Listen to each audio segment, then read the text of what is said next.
Could You podcast. I'm Lauren Tocci. And I'm Ryan Tocci. As far back as I could remember, I always wanted to be a podcaster. I see what you did there.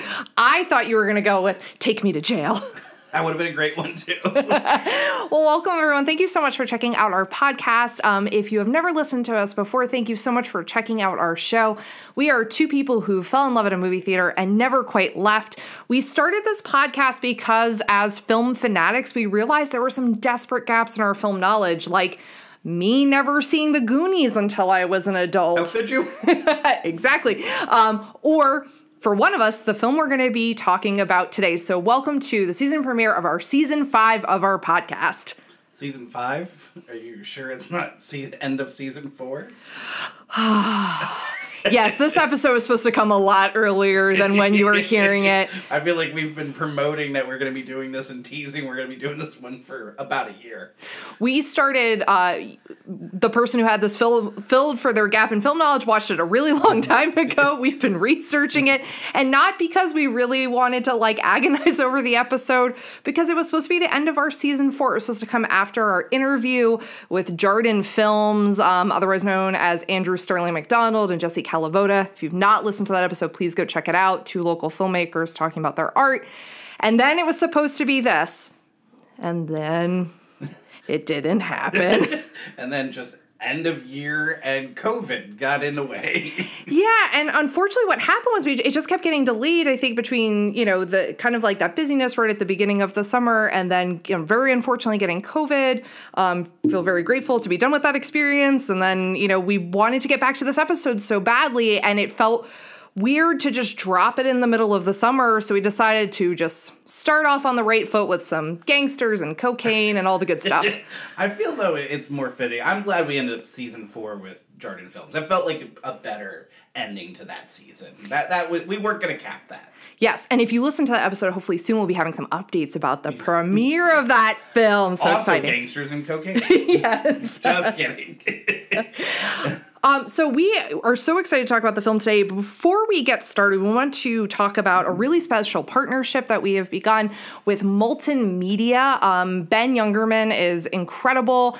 He is a digital media creator. And if you've been really liking some of that new content we've been putting out on Instagram and Facebook, that's Ben. He's doing an amazing job. He's local to the Lehigh Valley.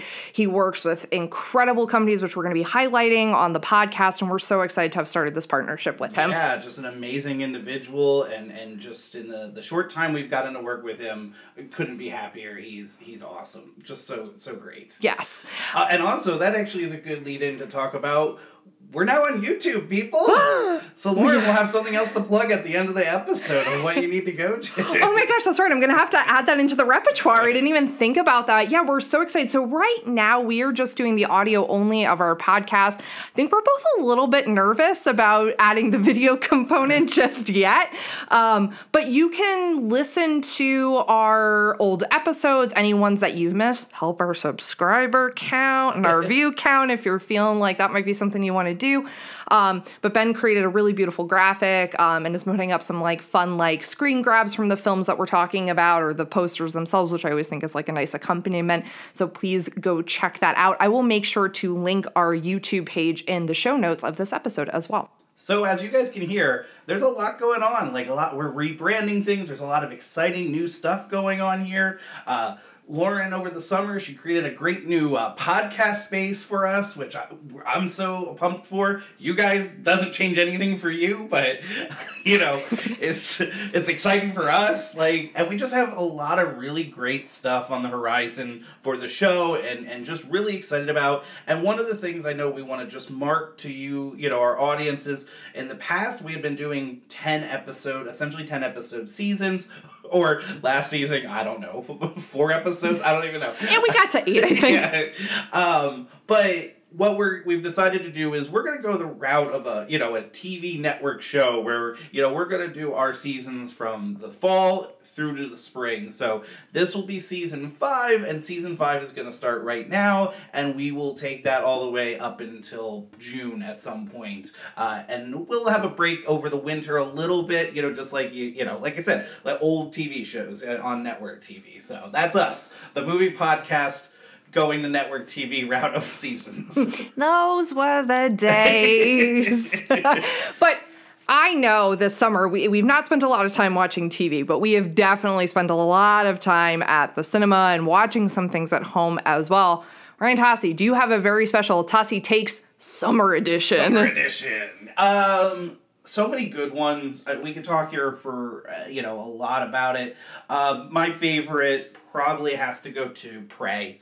So not the theatrical release. Not I know. It hurt because I really was going back and forth between Bodies, and Prey. Because I was wanting to give it to Bodies for being a theatrical release, but in the end, Prey right now is up there as one of my favorite movies of the year. It is just fantastic. Check it out on Hulu. It deserved a theatrical release. I wish I had gotten to see it in a big screen. Just beautifully shot. The cinematography is amazing. The actress in it is phenomenal. She just owns the movie. I love what they did with the whole, Predator aspect of it. So those who don't know what Prey is, it is a Predator prequel, essentially. But just really cool movie. Really badass, just a lot of fun, and I think I will say it's up there with the original film. It is probably the best Predator film next to the original, and some could argue in some ways better than the original. Just really solid and very exciting. So that would be my top choice. Definitely check it out. Even if you're not a Predator fan, you don't need to have the background in the Predator franchise to enjoy this movie or to go in and just, it's its own unique, fresh take on it while still giving enough nods to the original. Well, and I totally agree with you. And originals, so many. And it was just such like a wonderful surprise because Predator franchise, and listen, I'll out myself right here. I only saw Predator for the first time this summer. And it was because Prey was coming out. And I think you kind of refused to let me watch Prey without seeing Predator. And we'll cover Predator at some point on the podcast. So don't worry, that episode's coming. But I totally agree with you. I wonder if there will be a theatrical release, because you're starting to see this really fun thing happening. Now, granted, this is really backed by Disney marketing and money of things getting re-released into theaters. Yeah. Spider-Man No Way Home is about to get a re-release. Rogue One, because of the anniversary and the upcoming series Andor coming out, that's getting a re-release. So I wonder if there's enough groundswell or, dare I say it, Oscar buzz surrounding this film. I wonder if you get something that's a re-release later on. It's really beautiful, and I think you capture what I think is really important about this film is that I don't think it's just for Predator fans, because certainly that's not the space I was coming to it with. I was just excited because I thought the trailer looked great, and there were some really mesmerizing shots, and I would think definitely some of the most beautiful things we saw this summer in terms of cinematography. Mine is, I don't think would be a shock to anyone who's talked to me, or certainly if you've listened to this podcast for a while. My film of the summer is Nope. Hands down, without any hesitation. I love Jordan Peele, and I'm not unique in saying that. And certainly if you listen to our Us episode, you heard both of us talk about how much we love Jordan Peele's work. I was very excited for this film. I kept myself very ignorant of what the film was going to be about. I watched the teaser that came out, half a year ago. And then I was like, well, I'm not watching anything else. Even to the point we were in Thor Love and Thunder with some friends. And I left the theater when the Nope trailer came on. And so I was like, quite literally, nope, I don't want to see anything. I want to go in as fresh as possible. I immediately know two things about this movie. One, I want to see it again in theaters. And two, I know I didn't pick up on everything. And that's what I really love about Jordan Peele's work. And we've talked about this before with other auteurs who, kind of reward you for repeat viewings. This is a big spectacle, sci-fi Western, amazing film. It's completely original. It's amazing. Keke Palmer rules in this movie. Steven Yeun and Daniel Kaluuya. It is just incredible beyond words. And I could talk about the movie for hours. I may somehow try and ham fist a how could you into this just so we can talk about this movie on the podcast. I loved it. It's great. I don't know, though. Our Us episode is not. Well, that's true. Guys, please go listen to the Us episode. It's a really great film. I love your excitement about it because it was a phenomenal movie, and I agree with you. Just, the word they kept using was spectacle, and it hit that completely. I know you haven't stopped talking about it since we left the theater that day. Just again, he just 3 for 3. Knocked it out of the park. I also think I keep just having like random outbursts where like mid-conversation I'll just be like, blap this about the film. Like I had a pool day with a friend, and I think that's what we talked about for about 30 minutes in the pool. I think we were supposed to be relaxing, but I was like, let's talk about Nope for like 5 hours in the sun. Yeah, and the big thing I will say is go in don't worry about what you hear about it. Like, go in and have your own opinion on it. And even with us, like, we recommend going to see it. We loved it, but go have your own opinion. There's a lot of talk about this movie, and what Jordan Peele does is brilliant to me, is he gives you a lot and doesn't give you always all the answers, and I think there's something that doesn't always work, but this is very intentional, and I think it gives you a lot to chew on when you leave a film, and it gets you thinking and intertwined. It's just he has a really cool way of storytelling, and I think, what some people are finding as a negative, I think is actually just a really big positive to his films. And I don't know who put this like high price and value on having everything explained to you. Like, yeah. I feel like if you're going to see that type of film, the director you're seeing, why would you want everything answered? Then there's like no fun in that, I think, in a lot of ways. And not that I am someone who, doesn't love something that's like kind of wrapped up in a neat bow. I can love something that's pretty formulaic, but like the complaints surrounding Nope, I find odd to me. But I also think it's just how you react to things. I think when I don't understand something, like in a film, I'm like, well, what did I miss? Because I kind of want to understand it a little better. And we've watched films recently where I'm like, it's not my thing, but I kind of get why someone would like it. And I'm like, nope. I'm like, just give it a try. Like, don't listen to a lot of us. So I'm glad you said that, because it has been something that kind of irritates me. I'm like, oh, I hope that doesn't like dissuade people from like seeing the film.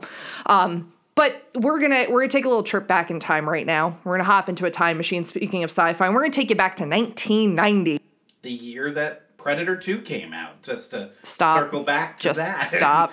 But, I mean, it is a really great year, so we always kind of, something we want to always kind of touch upon now is, like, what was the box office looking at that time of year, or that year? And so 1990, it's a really good top 5 that year. Number 1, you got Home Alone. I mean, that thing was just a huge hit. I mean, who didn't see that in 1990?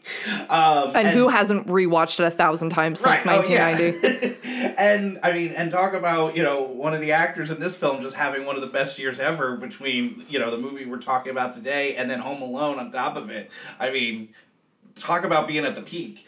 And then number 2, we got Crazy for Swayze with Ghost. Number 3, Dances with Wolves, which we will definitely be circling back to later in this episode. And then number 4, Pretty Woman, everybody's favorite family-friendly movie about prostitution. Hey, she's got a heart of gold. That's true. And then number 5, one of my all-time favorites, Teenage Mutant Ninja Turtles. That was number 5 at the box office? It was. Good for it. Because we love that movie. That movie is amazing. And I swear it should not work, but it is just a really good movie. And it still holds up today. I'll swear by it. Okay. You go ahead and you live on that hill, right, Darcy? Love and teen. I mean, we all do. It's just, I didn't expect you to use those adjectives associated with it, but I can't say that I'm going to deny you those adjectives either. I just get very excited about a movie that it's got rubber ninja, turtles, life-size turtles running around New York City, but it somehow just feels real and natural, and it works. But I think that's why it works. And, like, certainly we're seeing it now, like, a resurgence or, like, a real kind of, like, wave of support for practical effects and costumery and puppetry. But I think that's probably why that works so well, because it felt tactile and real. And not that, I mean, we're certainly not negative towards digital effects and special effects. Like, you know, certainly what is able to be done now is so incredible. But if you think about back then, if they had tried to do it any other way, it would have been such a failure. So going practical was of the time, but also probably why you can watch it today and it still feels like, oh, that does feel like it's actually the Ninja Turtles. Yes, and I think a huge thing to it is they played the movie straight. Like, yeah, it's humorous, but they played the movie straight, where they didn't do that in the sequels, where they leaned into the goofiness of it, the cartoonishness of it, and that's why you don't talk about those films as much as you talk about, you know, that one. Yeah, I know. Number 5 at the box office. Because I know, like, in great cinematic debates, playing the Teenage Mutant Ninja Turtles straight has been a real concern for film scholars for centuries now. This is why one of us is going for their PhD and one of us is just riding the coattails, man. All right, so is that your favorite film of 1990 then? Like, if you're looking at the list? Well, it's up there. I mean, there's a good argument that it is. But I'm more curious, what's your favorite film of 1990? Do you have one? It's tough. I mean, like, definitely, certainly the film we watch for today's episode is, like, a hot contender. Edward Scissorhands. That's kind of immense. Misery. You know, there's a lot of great Stephen King adaptations. You've got Graveyard Shift, and you've got It that comes out that year, although certainly, like, I didn't watch It until I was an adult, which just really glad for in a lot of ways. You know, Pretty Woman's like a classic rom-com, but the conceit is kind of tough. I wouldn't say it's like the warmest of rom-coms. There's like a lot of weird stuff that happens in that movie that I think people like to really disregard and just be like, oh, look, they get together and it's Richard Gere and Julia Roberts. And it's like, yeah, J.C. Alexander plays like a level 10 creepo in that. But you showed me for the first time not that long ago Tremors. I now love Tremors and think Tremors is the greatest thing ever. But yeah, I think if I'm really thinking about it, it's definitely the film we're talking about today, with a very close second probably being Edward Scissorhands. Edward Scissorhands, another movie that should never have worked, but did, and we're all the better for it. Yeah, it's beautiful and it's iconic, and you know, it's it's like a hopeful story for weirdos, and obviously we're always down for that. But you know, the movie that we're talking about today, number 26 at the box office, which just feels like a shame. I have to say it. Like if the box office doesn't always, when you look at it and go, that definitely does not tell the story, and time will always tell. Also, like, 1990s, what was going on? Like, what were you doing in 1990? You weren't going out to see this film. Because, you know, it's this plucky little adventure story of a nice young man named Henry growing up in New York in the 50s, trying to find his way, a sense of purpose. He's a first generation, American. He's comes from immigrant parents.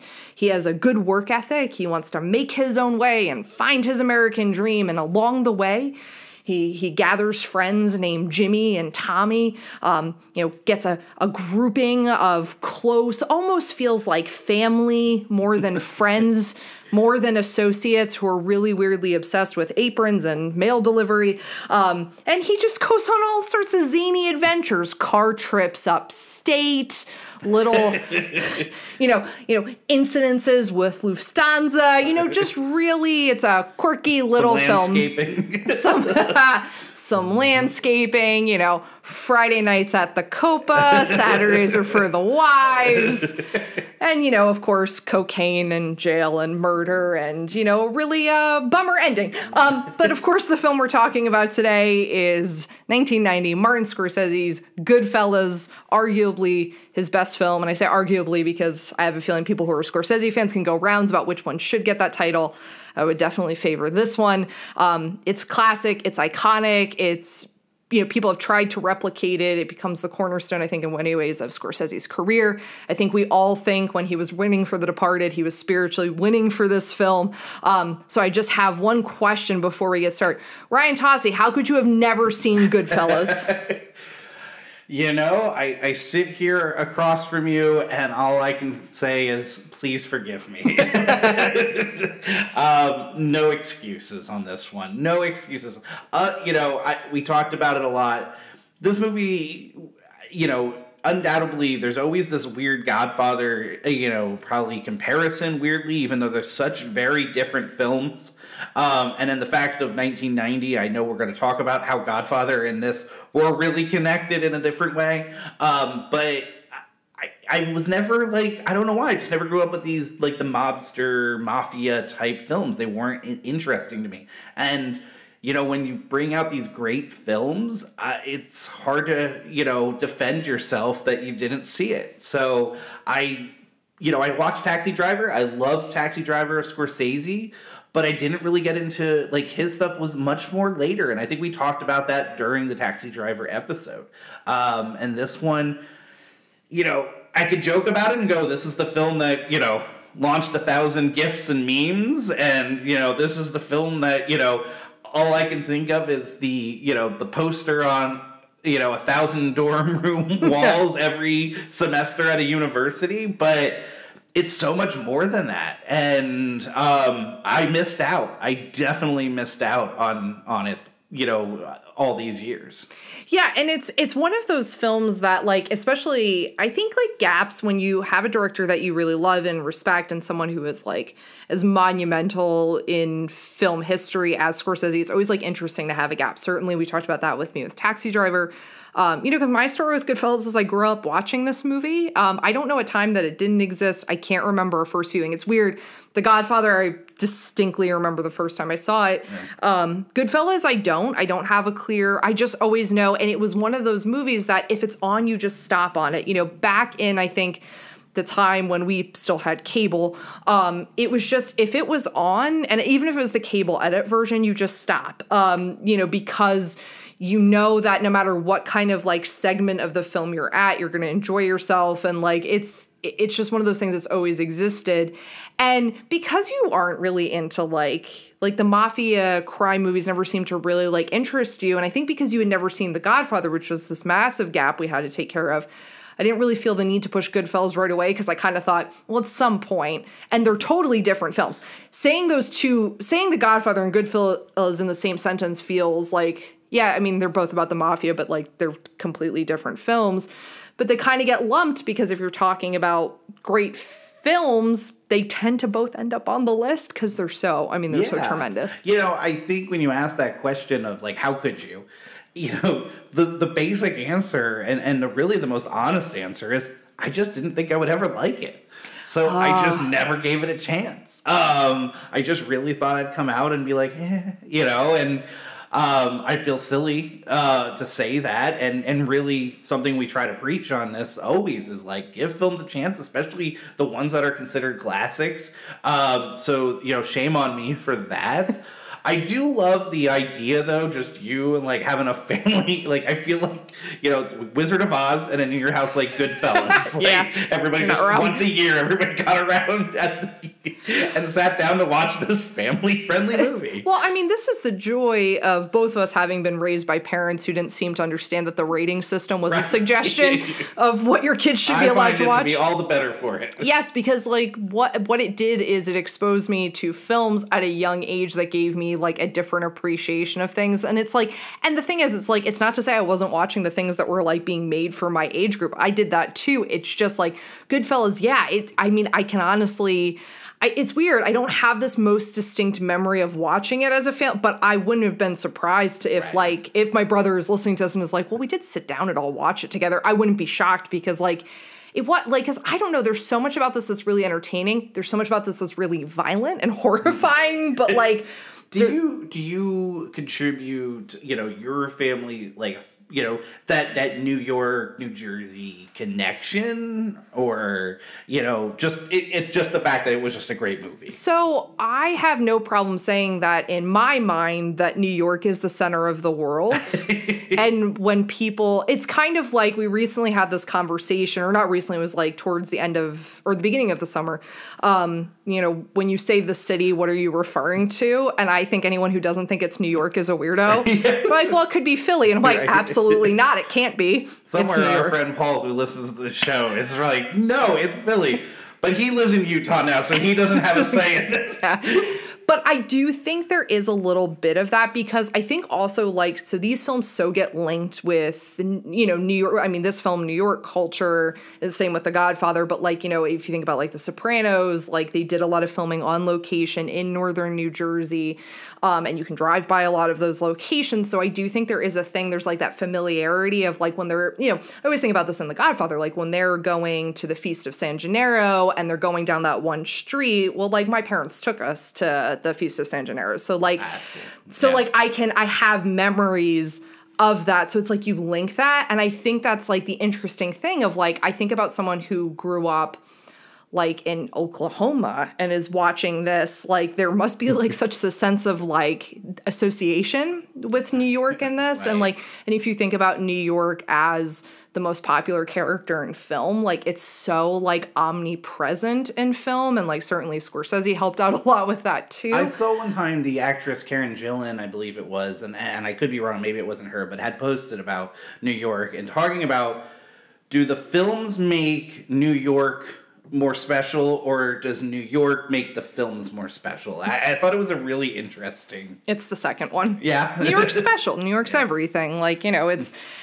weird. I say this is like, you know, I've never lived in New York City. Most of my family was from New York, and we go to New York a lot. And it's just like, I don't know, New York's just special. And like, even in this, like, you know, for example, when they're talking, when they take, when they go to the Copacabana, my grandparents went to the Copacabana. That's cool. Like, so it's like, because my grandparents... On Friday nights or Saturday nights?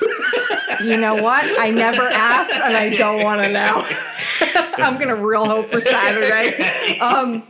Or maybe they just always stayed in the dating space. Who knows? Right. You know, but like, I think like there's so many of those things. Like if you think about it, like you've probably just from Goodfellas or like just pop culture know of a lot of those places, popular clubs in New York, just because of kind of like, you know, how I think like, you know, almost like insidious like New York culture is to like American culture, especially American film culture, because so much gets set there, or it becomes such a feature of so many films, even if it's not filmed there. So I think in that way, like that comment that Karen Gillan's saying, I think you can get a really romanticized notion. And actually later this season, we're going to be looking at a film that really romanticizes like New York City in that way and is a really beautiful character in the film.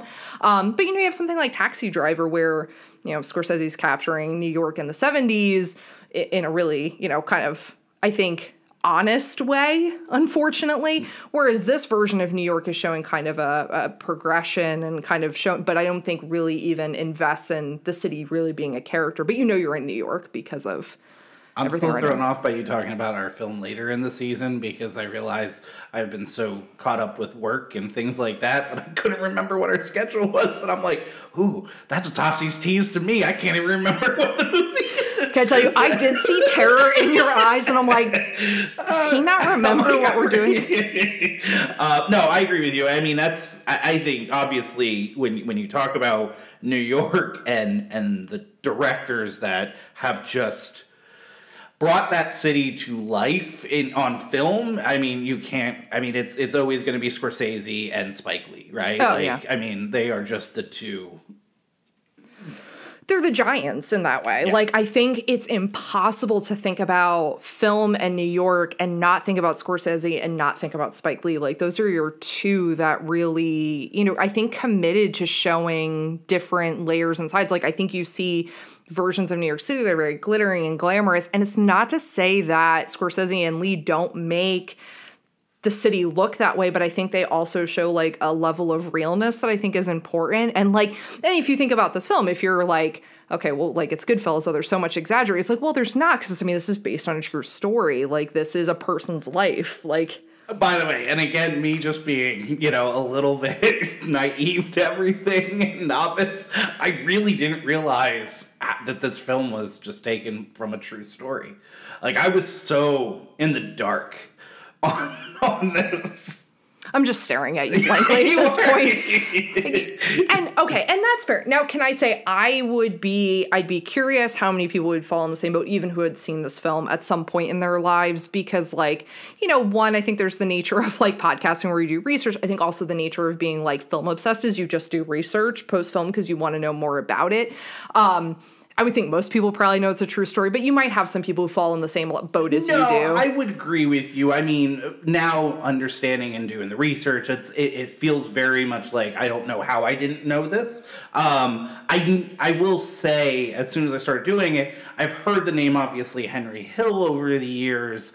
It was just one of those things of, like, I just didn't make that connection, and maybe because I wasn't, like I said, didn't have a lot of interest in the mob culture, the mafia aspect of things, so I don't know, it was just interesting to me. But I go back to what you said. I think probably most people, especially the people that have seen this film, recognize that it was a true story. I think I'm pretty much in the, minority on this one. Well, and which is fine, so, and if you're listening to this podcast, you're like, hey, I didn't know this. This is based on the story of Henry Hill. So this is a novel called Wise Guy that was written by Nicholas Pileggi, who was a journalist, and, a quite remarkable journalist, and ends up going on to having like a really good partnership with Scorsese because of this film. So he writes this novel, which is his story, kind of going from what we see in the film, from the 1950s and him getting entrenched in the world of the mob at a really young age, and then kind of the rise to a lot of success, his affairs, his drug addiction, and his eventual imprisonment, and then going into the witness protection program. So the film chronicles, the novel chronicles all of that. I've never read it. I'd like to at some point just to see how it's portrayed in that form. Yeah. But Pileggi, interestingly, and I think importantly, was really involved in the process of this film being made. Scorsese really wants to make this film.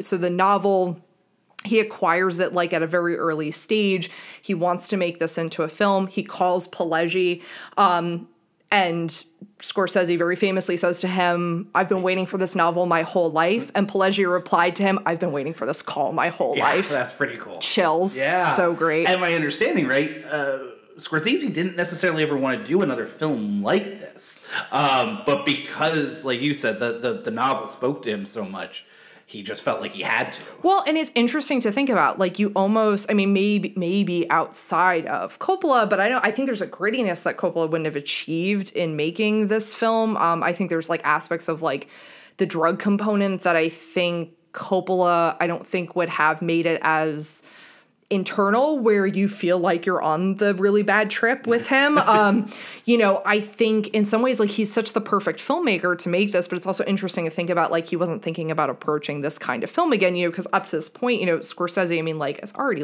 a giant. It's not oh, this is his first turn. He's done Taxi Driver, he's done Color of Money, he's done King of Comedy, so he's already, he's established, and that's part of what helps with this, but it was not exactly the clinching point to get this film made and financed. And do you know whose casting it took to get them to actually finance the film? My guess would be De Niro, but... It was De Niro being on board that got them the financing. He didn't have the financing for the film, which is insane to me because of what he's made prior to this that he didn't have it. And I think it's important to note, though, is up until The Departed with Scorsese has, recognized as legendary as he is, he's not box office, he never was a hit at the box office. His films are critically just, beloved, and, talked about and thing forever. But it wasn't until The Departed that he ever actually really had a hit. Which is, honestly, it's painful.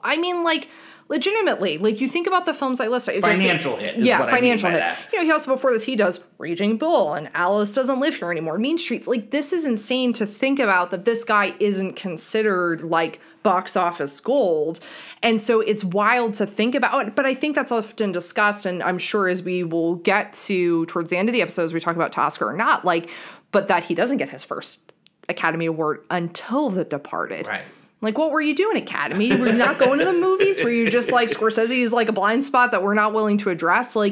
It's kind of incredible that it took convincing to get him to make this. They did that. There's that TV series that you can watch on Paramount called The Offer, which is all about The Godfather getting made.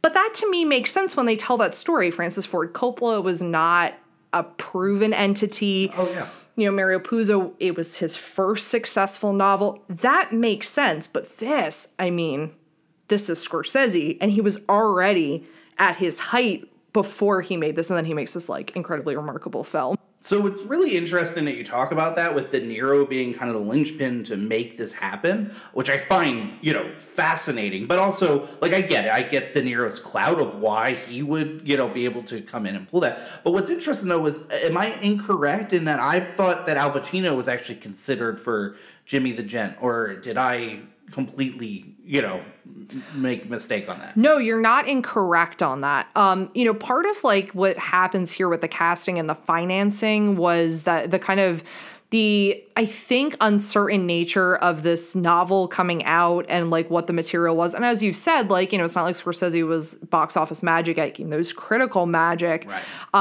Pacino, but interestingly, Godfather Part 3 comes out this same year. So, there may have been something with that in terms of like he was already in process. I'm also curious if that's really, was he really ever considered for it, or is it just those two men are just so intertwined and linked that, it's hard to, essentially anything, you probably could go through every movie either of them have been in, and they're probably like, the casting what if is. And weirdly, like, totally different performers. Like, we lump them together, but they're totally different performers. But yeah, I think there was, like, Pacino was considered for this, but it was De Niro being the solid casting because they felt like that's the draw. That's why he's featured so prominently on the poster and in the marketing materials. Oh, I wrote that in my notes. I laughed because I'm like, De Niro is, I would say, maybe even third or fourth lead in this movie. And he gets top billing, which I thought was really interesting. Well, and I'm sure at some point I will give myself away as we're talking about the film and breaking it down section by section. But he's like the best part of the movie. Like, you think Joe Pesci's the best part of the movie? Yeah, but it's one of those things I can't argue. I mean, De Niro is so phenomenal. It's something I'm sure I was expecting that we would talk about, but I'll just say it right up here. Like, that's the one thing I give De Niro so much credit to kind of take a little bit of a back seat on this.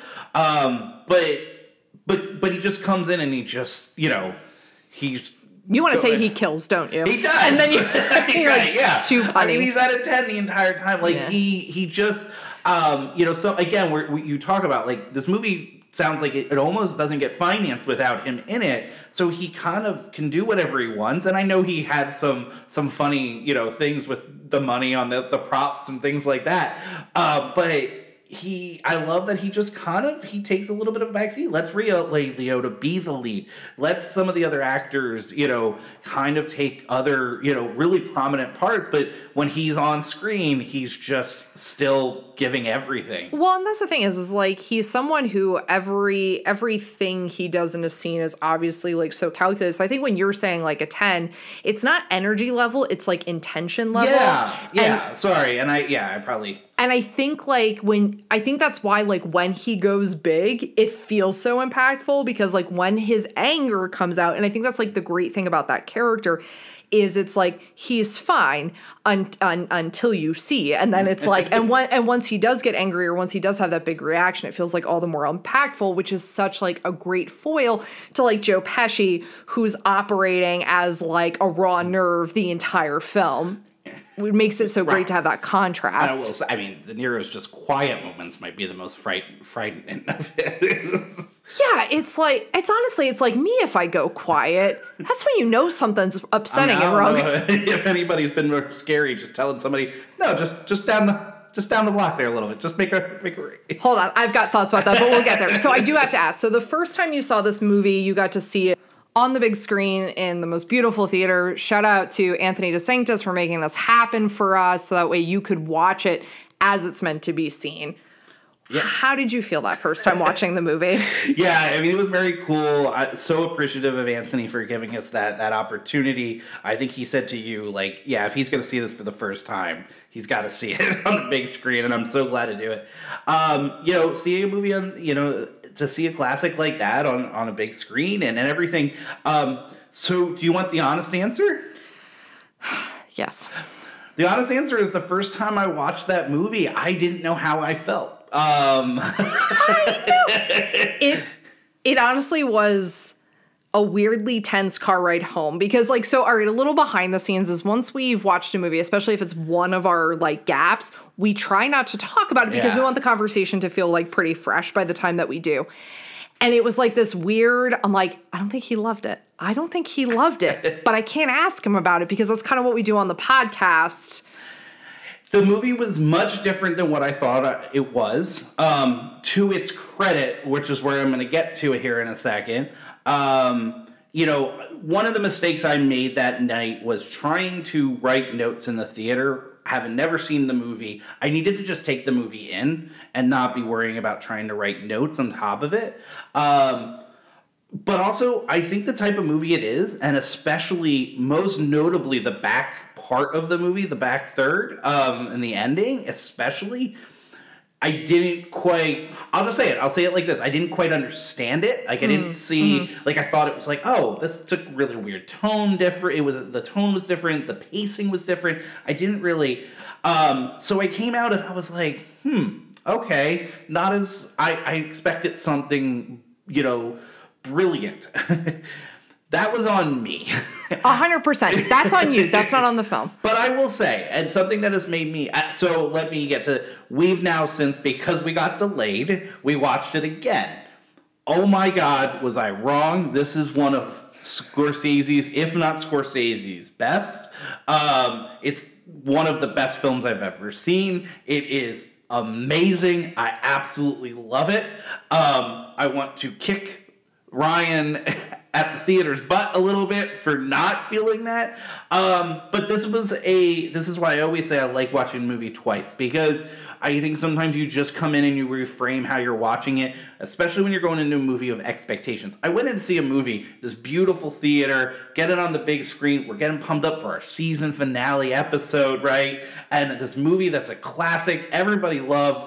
And I'm like, there's a lot of expectation. There's a lot of pressure there. And I think that was a little bit of what was going on. I also was able to pick up on so much more the second viewing. I totally much more understood and recognized what Scorsese did and the brilliance of the ending of that movie and how good it is. So yeah, I was just... absolutely, this movie's amazing. And I felt better in some of my research of this of going... I'm not alone on that feeling where a lot of people really, and that might speak to the box office, where that movie was a little bit jarring the first time, especially that ending. And so some people came out not feeling as, you know, positive about it on first viewing. So I know I'm not alone in that. That being said, yeah, just one of the all-time I just want to, this movie, I just want to scream how good it is.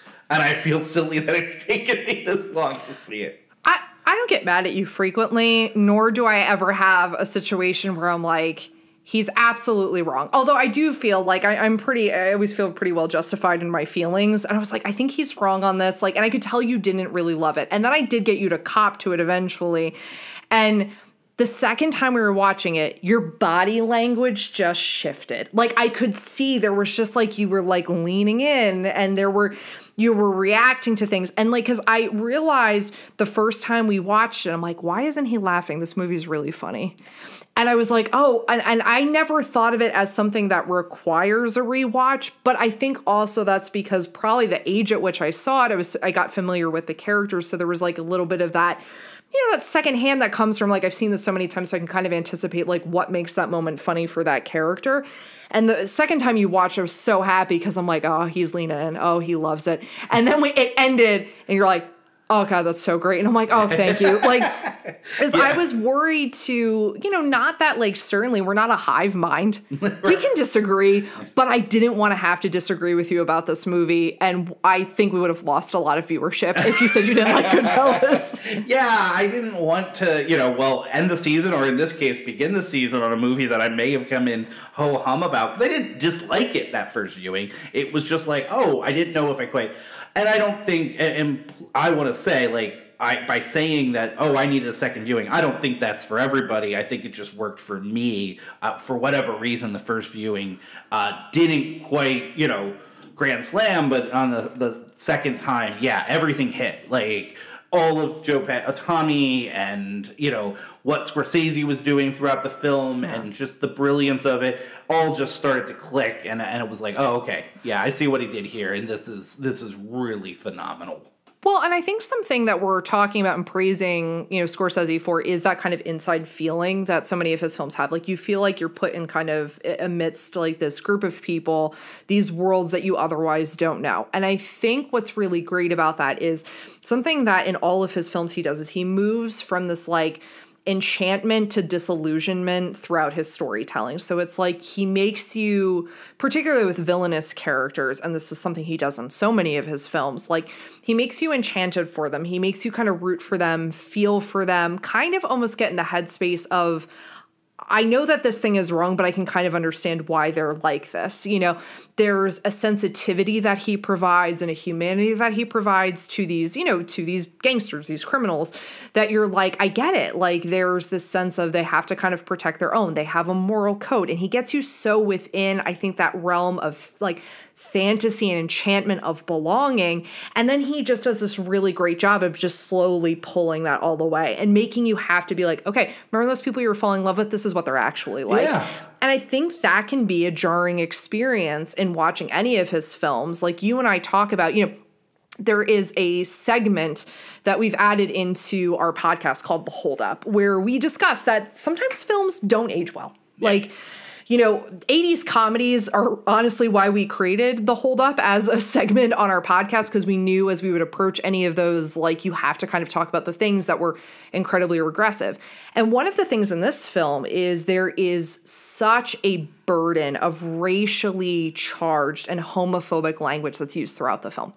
And it's really hard. Yeah. It can be challenging to deal with. It can be hard to know, like, where am I supposed to place this? And I think Scorsese does this, and this is something that's been written about a lot, so I'm not inventing the wheel here, of he does this to remind you, like, these are regressive people. These are not heroes. These are villains. Their codes oftentimes are laden with antiquated and, you know, biased perspectives. And I think that's part of it is like, and you see it slowly starts to happen more and more and more and more throughout the film, where those things are more and more revealed to you. So it's like, as you're moving out of those segments where it seems like this glittering, oh, I want to be part of this family, it's nice, they protect each other, to these are scumbags that will murder each other. Right.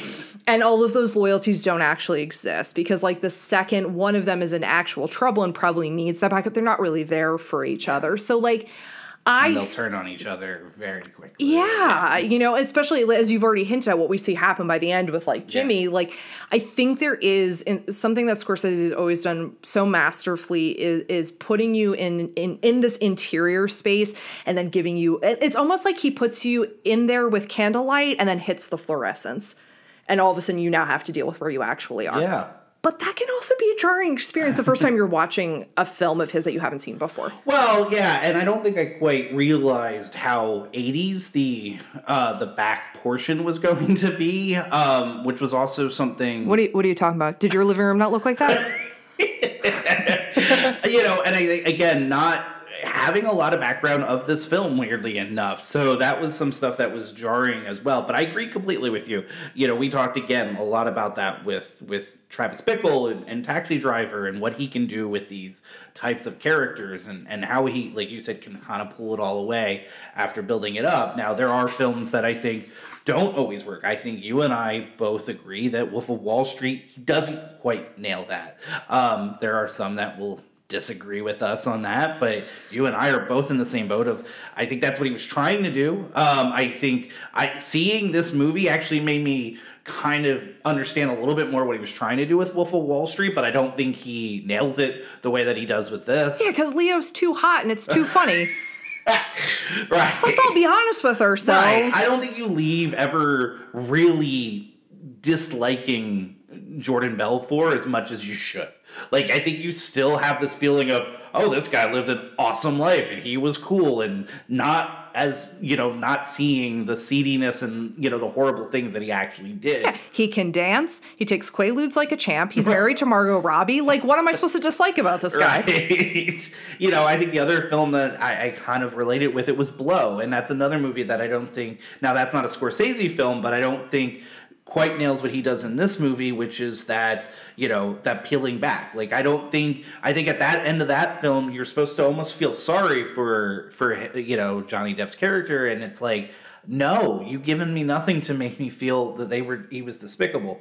Where I think, I think Scorsese does enough with all of his main characters here to put them in the places that they should be. Yeah, I mean, like, by the time, or the 90th time that Ray Liotta has yelled, Karen! Like, you hate the guy, because you're like, if I have to hear that name one more time. Why is he yelling at Karen about what she did with it? There was no way that Karen, they wouldn't have found... Karen! What do you think? They just went in and were like... I flushed it down the toilet!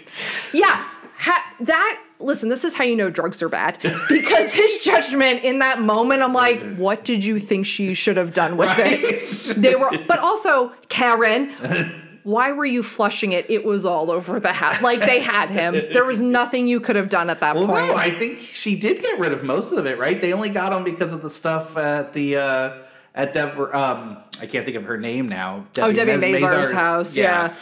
Which... Again, and that stuff was ever, and he did warn her to clean up, which is which is fair. All right, but before we go to the close, let's go to the open. So we open with this great prologue, where we get to see the scene that ends up becoming the major turning point in the film. And like, again, not saying anything revolutionary here. I just think that's so brazen and awesome to be like, I'm going to show you the scene that becomes kind of the important way in which this all gets disassembled right at the beginning of the film, but not tell you that's what's happening. And it's going to be a thing that finally happens at like the midpoint of the film, and so much happens after it. But I think that was such like a great way. And the shot of them just bathed in the red light. I mean, chef's kiss. Such a brilliant way to start a movie. No, I agree with you. I love the fact that, you have this soft opening, or maybe in this case, a hard opening. Yeah. I don't always love that when films do that, but usually they place that more towards the end. I agree with you. It's to see that reframed between what you see at the beginning of these three characters and then what you see halfway through. And I love the fact that comes up about halfway through the film, and it's like you said, all of a sudden it's the change of everything starting to happen. Well, because it's where the film, I think, you start to feel the gravity of what's about to happen, especially once you've seen it once. Like, you get the sense of like, oh, it's all like downhill from here. Like, it's no longer fun once that happens. And not because of that, it's just you start to see more of like what they're doing and kind of the life that they're living. And again, it's that whole like exposure thing that Scorsese does. What is your feeling on freeze frames? I mean, they work in this. Okay, right? Because I feel like justice for freeze frames, because in a lot of things, absolutely hate it. It's stupid and cheese. But in this, it's like, it's always done at the exact right spot where you're like, oh, that's so good. Yes, freeze it right there. Because it makes you, I feel like this is so much like fits and starts. Like, it's like, we're running. Okay, wait, stop. Now think about this for a second. And I love how Scorsese like builds in those like intentional pauses through his freeze frames in this. Well, I think I think he adds a really nice way to transition. And I think it transitions tone, it transitions the story. I really think he found a way to make it work and not come across as cheesy. Yeah. Now, when we get into like Henry's childhood, which is like kind of, like that entrance. Brooklyn, 1955. Yes. Thank you for saying it dramatically. Do you have a favorite scene within that section of like his youth has come up in this like organized crime world? I had to laugh, the first, 10 minutes into this movie, I did turn to you and go, so is the entire cast of The Sopranos in this movie? Yes. Because, No. The entire cast of Goodfellas is in The Sopranos. Fair. That's fair. And I believe the creator of Sopranos said, this movie is, essentially where we get that from that. My favorite is probably the fact of the poor mailman who's the one that has to take, not the school, not the dad, not even the kid. Like, no, the poor male guy that just brought the letter, he had no idea is the one that gets credit. It really lets you know the code here. Well, we can't beat up your dad, but the guy who delivered the letter to your dad, his day is coming. Mine is always when the guy is shot outside the shop and Henry uses too many aprons and he gets yelled at. Right. Because I'm What's also wrong with you? What's wrong with you? There's like 8 aprons on that guy. Like, honestly, I get it because, like, first off, blood doesn't come out of aprons easily, as we all know. Second of all, there's an element of like, he was already bleeding. As long as he had one, he probably would have been fine. It's those little life lessons he's being taught. I mean, we get so many great quotes from this movie, and it starts off even when, Henry's young. We get the classic Jimmy line of never rat on your friends, always keep your mouth shut, right? Like, the two things you need to know. Which, I think in so many ways there's like so many subsections to their code, but I think in many ways it really just comes back to that. Like, That's really the two requirements of being involved here. And also, as we later find out, like, don't kill a made guy. Like, which really should have been rule number 3. Right. First rule of Goodfellas. I do love that, Henry, after his first pinch, everybody just comes to the courthouse to celebrate him. I mean...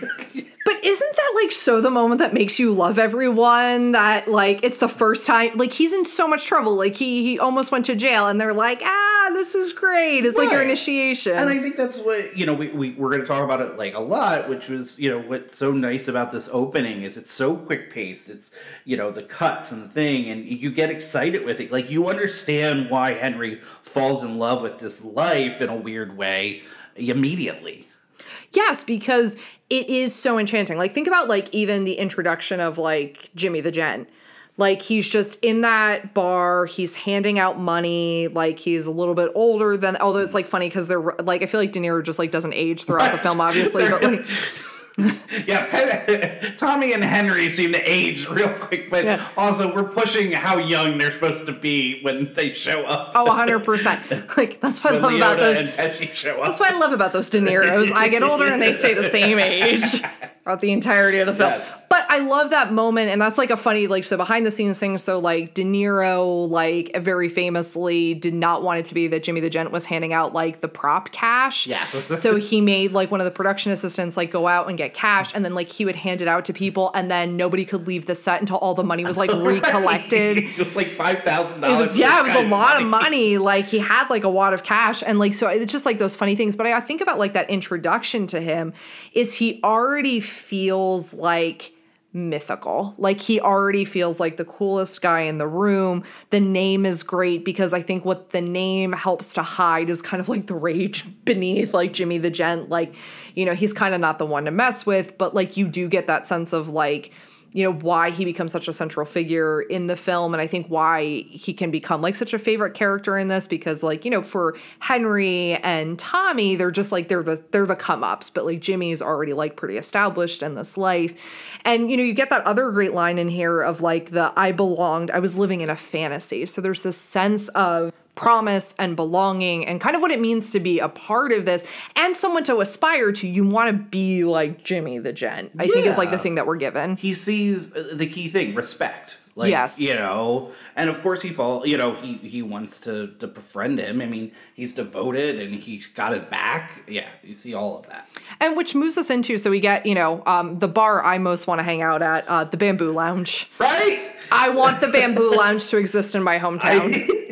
Yes, I 100% agree with you. I think anytime we go on vacation, we're trying to find a place that looks like the Bamboo Lounge. I mean, like, essentially, we were just up in Boston, and we went to Shore Leave because it was tiki-themed. When we were in Chicago, we always go to 3 Dots and a Dash, which 3 Dots and a Dash might be our closest to the Bamboo Lounge. Like, there is such this, like, sense of, I mean, it's, like, so, like, locked in time of, like that style of lounge, but so much for the Bamboo Lounge not really existing for a long time in the film. You have probably one of the most iconic scenes, and I have to think it's one of the scenes you probably knew from the film even before you saw it. Yes. Yeah, I did. Yeah, completely.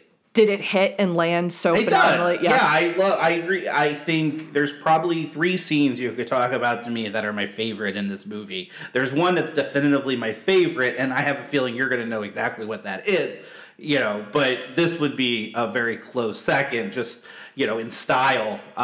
Just going through all of these characters it's a really cool way to introduce you to the world in brief moments, but you still kind of know exactly what's happening. You know who, not that we know these people personally, but you don't need to give more, right? Like, it's just a really cool introduction to everybody that we're going to be dealing with throughout the film. Well, because it gives you a sense of the ecosystem, that there's like a lot of, like, there's like one main guy, and then there's kind of these like fractional pieces that make this like organization run, and that most of the guys that you're kind of getting introduced to, and you're just getting their, whatever their like nickname is, that's all you kind of really get with them. That's all you really need in order to like have a sense of who they are.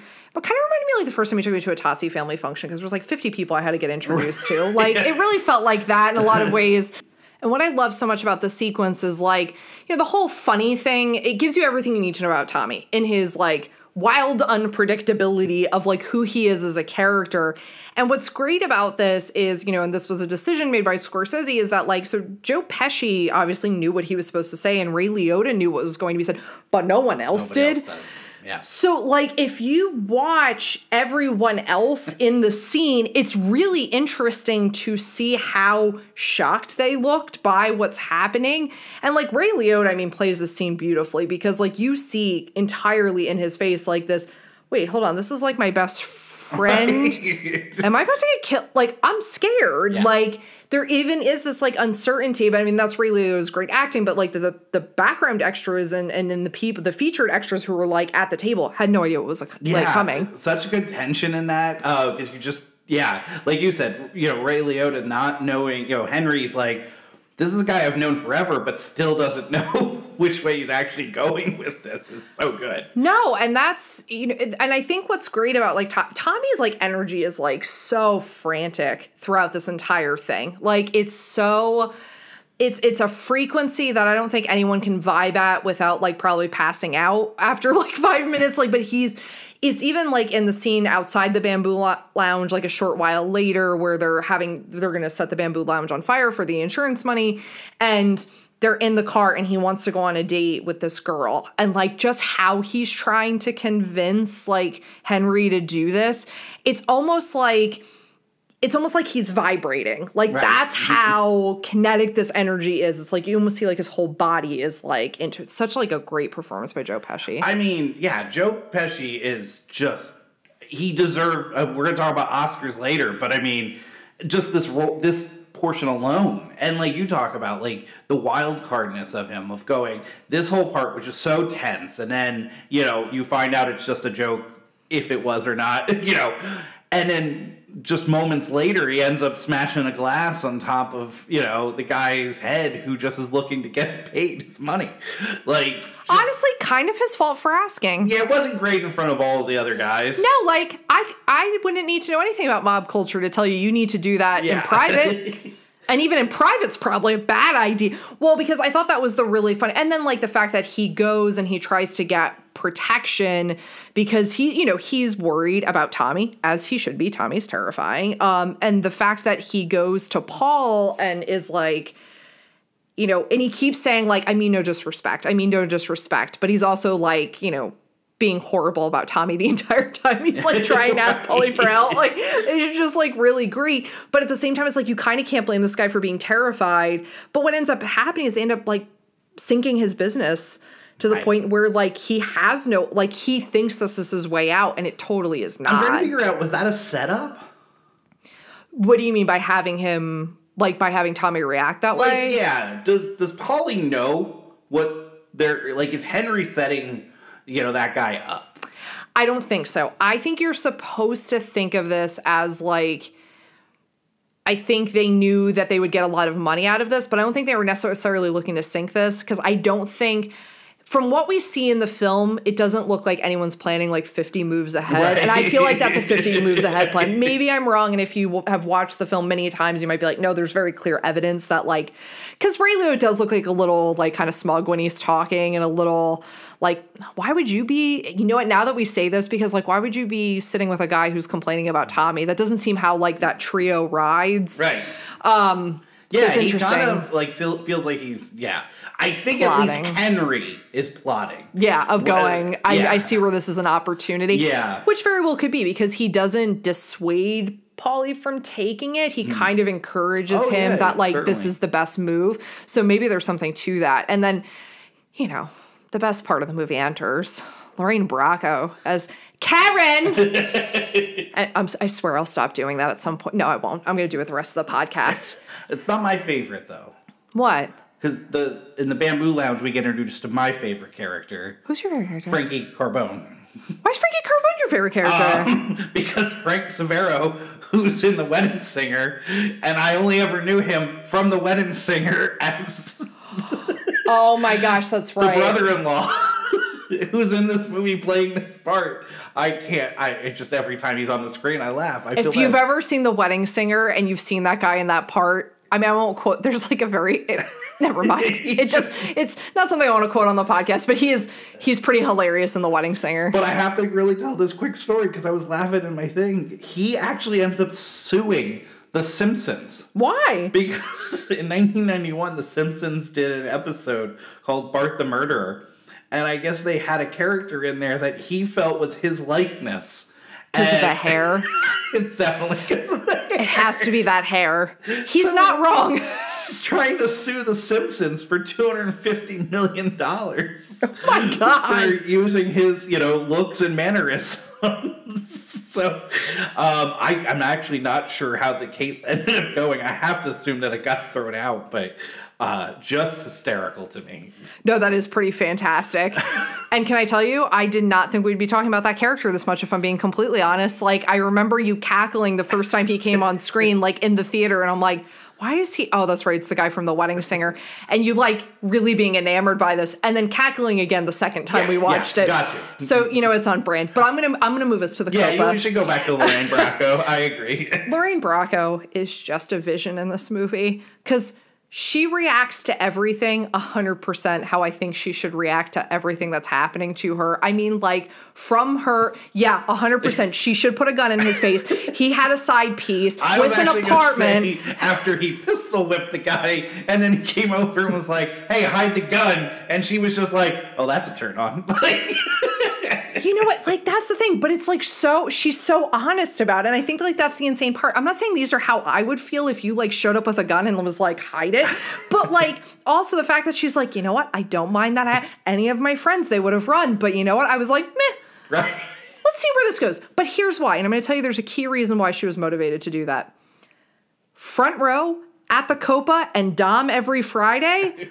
Who's not signing up for a life of crime with those amenities? Like, that whole sequence when, and then he kissed me is playing, and she is taking him, or he is taking her through the back of the Copa to the front where they put down a table with a white tablecloth, and that one chick looks so irritated because she used to have the best seat in the house and now she no longer has the best seat in the house because the table's like plopped in front of her, and they bring out the little lamp. I mean, that whole sequence. That's my favorite sequence in the film. It's mine too. Is it? Yeah, absolutely. Do you know, earlier when you said you'll know, I'm like, I mean, I think so, but that feels pressured if I'm a sucker wrong. for a tracking shot.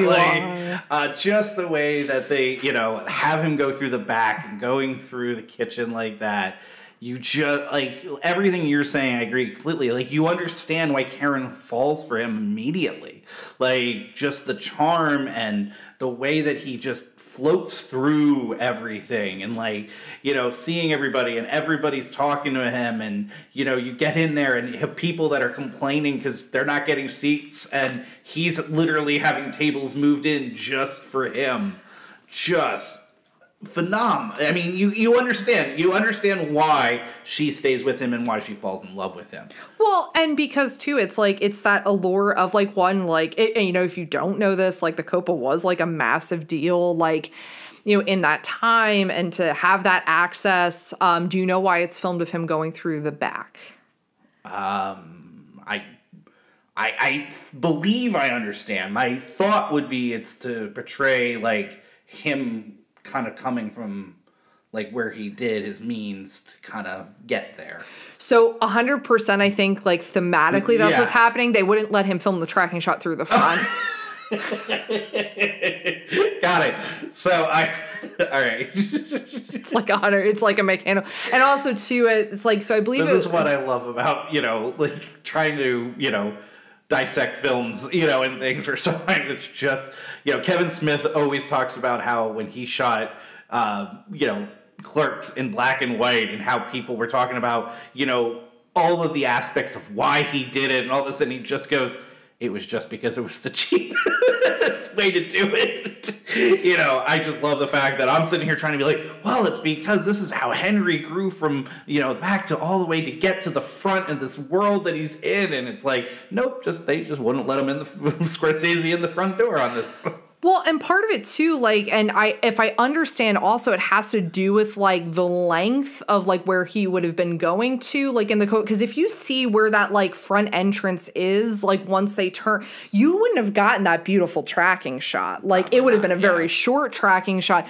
But I think also too, it's all of that, like, recognition of, like, what occurs, like, as he's going through. It's like the people who know him.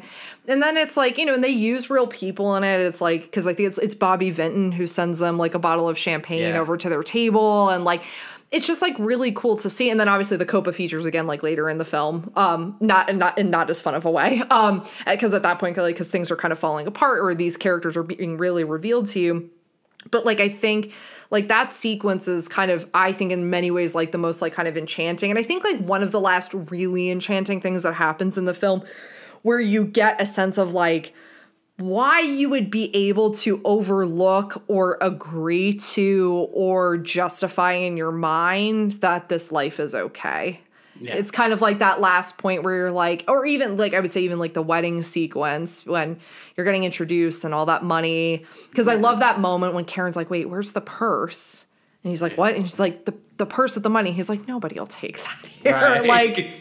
Yeah, and everybody just feeling like she's got this family, and she's now, the way Paulie treats her in that wedding scene, I agree with you. It's no wonder why she feels like everything's okay, and she's obviously overlooking some major aspects of it. Well, and I think it's not even, like, overlooking, because, like, it's certainly not, like, I think probably when they first start dating, I don't think she has a sense, like, when they go to the Copa together, I don't think there's any, you're not, I don't think, supposed to think that she really has an understanding of, like, what lifestyle he leads, but it's not very long after that. I mean, because when he highly justifiably pistol whips that guy in their neighborhood, like, at that point, he very easily had access to a gun. You have to start to have some questions, and he tells you to hide the gun. I feel like these are things that are, like, it's so natural to him.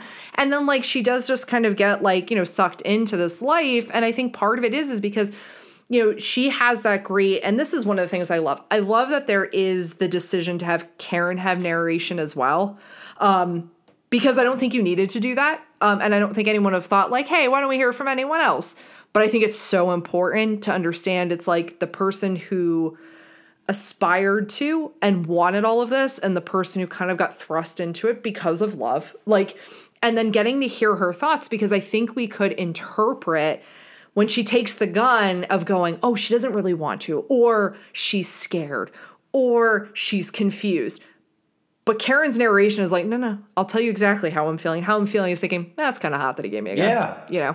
It's different. Yeah, you're talking about that. And I was curious what your feelings were on that with the narration, which narration obviously gets so talked about on whether it should be in film or not. But I'm laughing in my head a little bit because I agree with you. I think it works tremendously in it. I love it. But, like, we talk about the brilliance of the movie, but if I sat there and I told you about a movie and I'm going, there's at least 3 to 4 tone shifts of the film.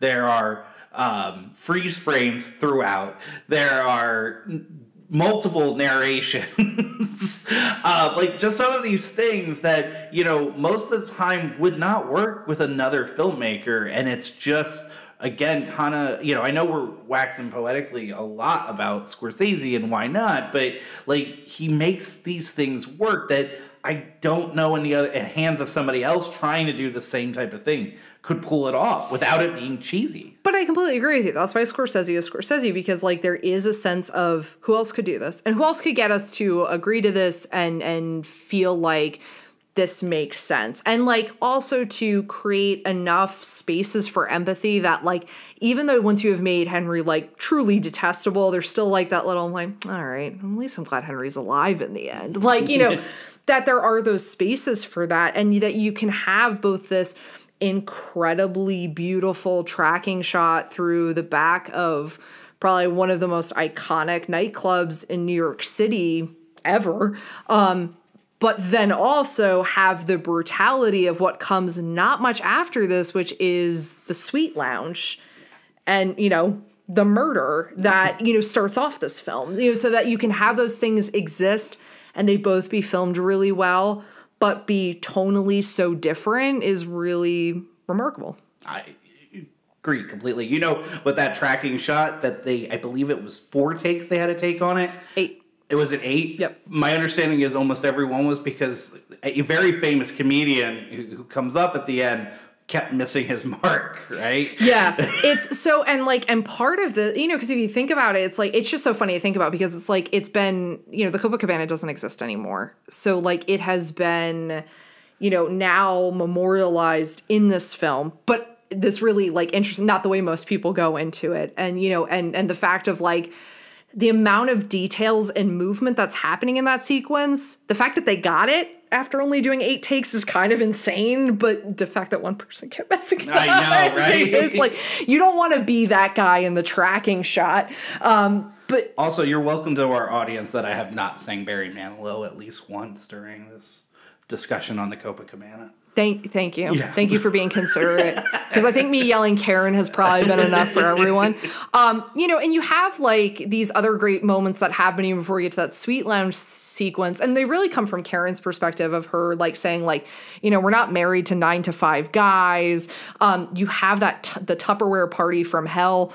Just right. So grotesque. And I love like Karen understanding like there's an element of her that like doesn't fit in with these women who are clearly like hardened by this life and they hate their kids and they kind of hate their husbands and they kind of already know their husbands are cheating on them. And you're like, you know, and it's like this really unfortunate predictor of like, Karen, you're going to kind of look like them by the end of the movie. You just don't know it yet. Yeah. And Lorraine Bracco's just like disgust and I think worry in that moment, but like her overwhelming like love for this like this is in some weird ways like a really great love story, really twisted love story. Yeah. But yeah, because I do think in the end we are to take that Henry really loved Karen.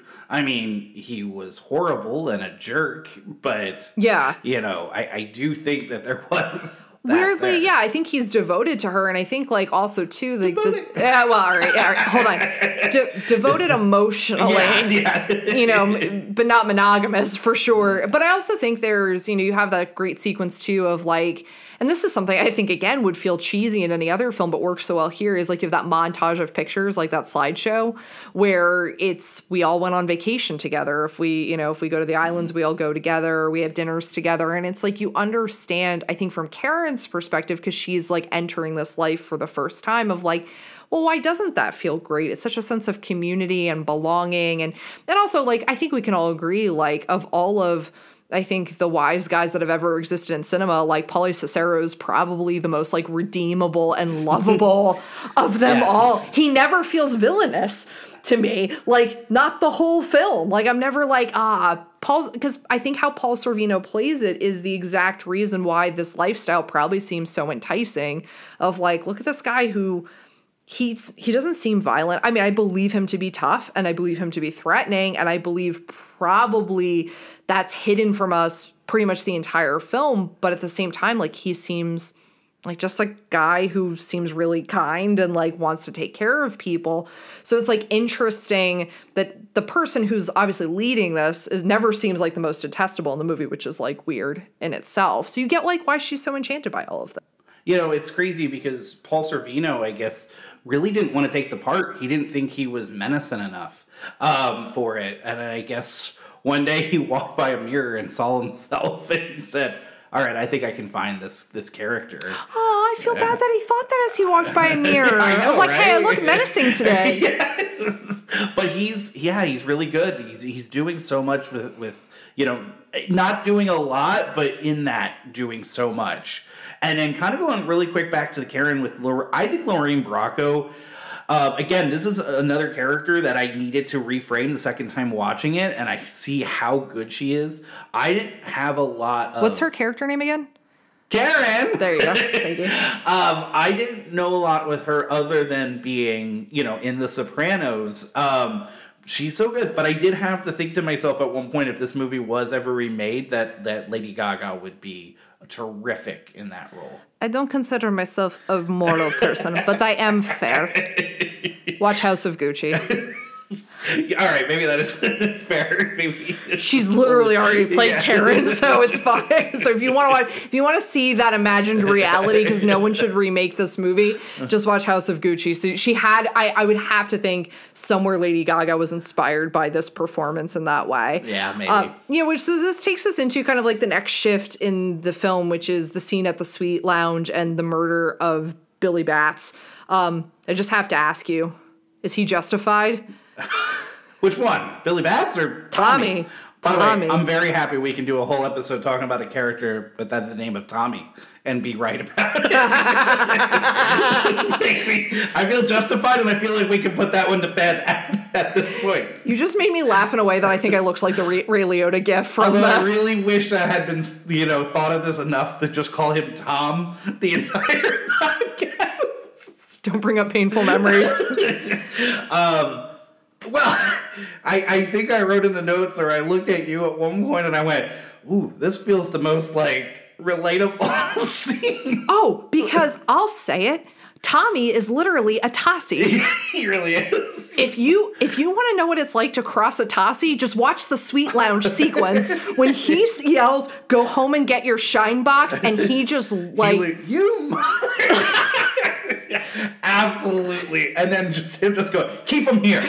Keep him here. Yeah. And you're like, and I love when so Billy Batts tries to reason with him. And then Jimmy just very slyly is like, you insulted him a little bit. A little bit. A little bit. Yes. That is in the oeuvre of Robert De Niro, that's my favorite Robert De Niro moment. Because there's just how he does it is cool as anything, and also you completely know without a doubt that he is already prepared of we're going to be killing him very soon. Oh my god, that is my favorite part. This sounds really demented, and again we shouldn't make the joke so much about the Tossie thing, but it does feel real. I love that there's never a spoken thing between Jimmy and Tommy, but the two of them know exactly what's going to happen. And Jimmy essentially assists him without ever knowing. He just right away goes, oh, it's on. I got your back. There's no pause. It's it is 100% of and I do, because I think as soon as Tommy leaves, Jimmy knows okay, we're going to be killing him. I think Henry has no idea. No. Henry's clueless per usual, honestly. But I think that's also Jimmy obviously rides a lot harder for Tommy than he does for Henry. But I think it's he knows that he's going to kill him. And I love so in this moment you have this big violent action and they kill him. And then I love the moment when Tommy is the one conciliatory moment is I didn't want to get blood on your floor. Yeah. It hurts a little, and I'm sad for him. And I'm I just watched that guy violently premeditate and murderate that dude. But I still kind of feel bad for him because it feels like a sensitive moment of he feels bad. Yeah. And now you have this whole big cleanup, which gives us just...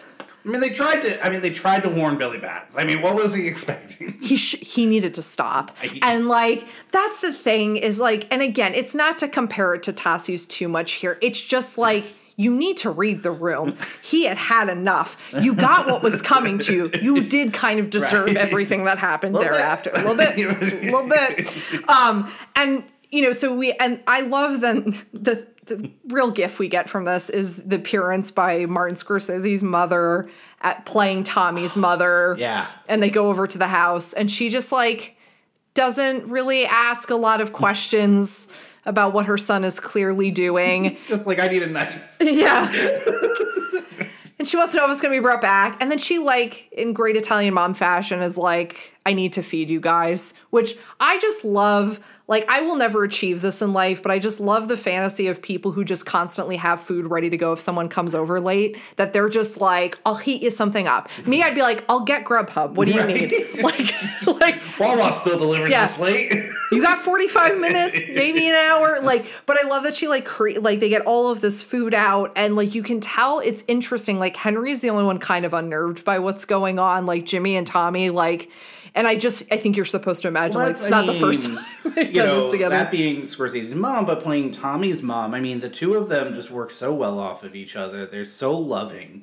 Like, you do get some humanity to Tommy because he genuinely loves his mother, and you see it. You have the great painting. Oh, I know. You know? I want that painting. But I think it speaks to the difference between Henry and these two, right? Like, these two who didn't think twice about, like, you wronged me and I'm coming after you, and now are sitting here with a body in the trunk, knowing they need to go and take care of that, but are just eating the meal like nothing, just laughing and talking like nothing's going on, and Henry trying to keep himself together. Is a really, neat way to start to, like we talked about earlier, like this is where we started the film at, and this is where the film starts, these characters bond, these characters' lives start to unravel from here.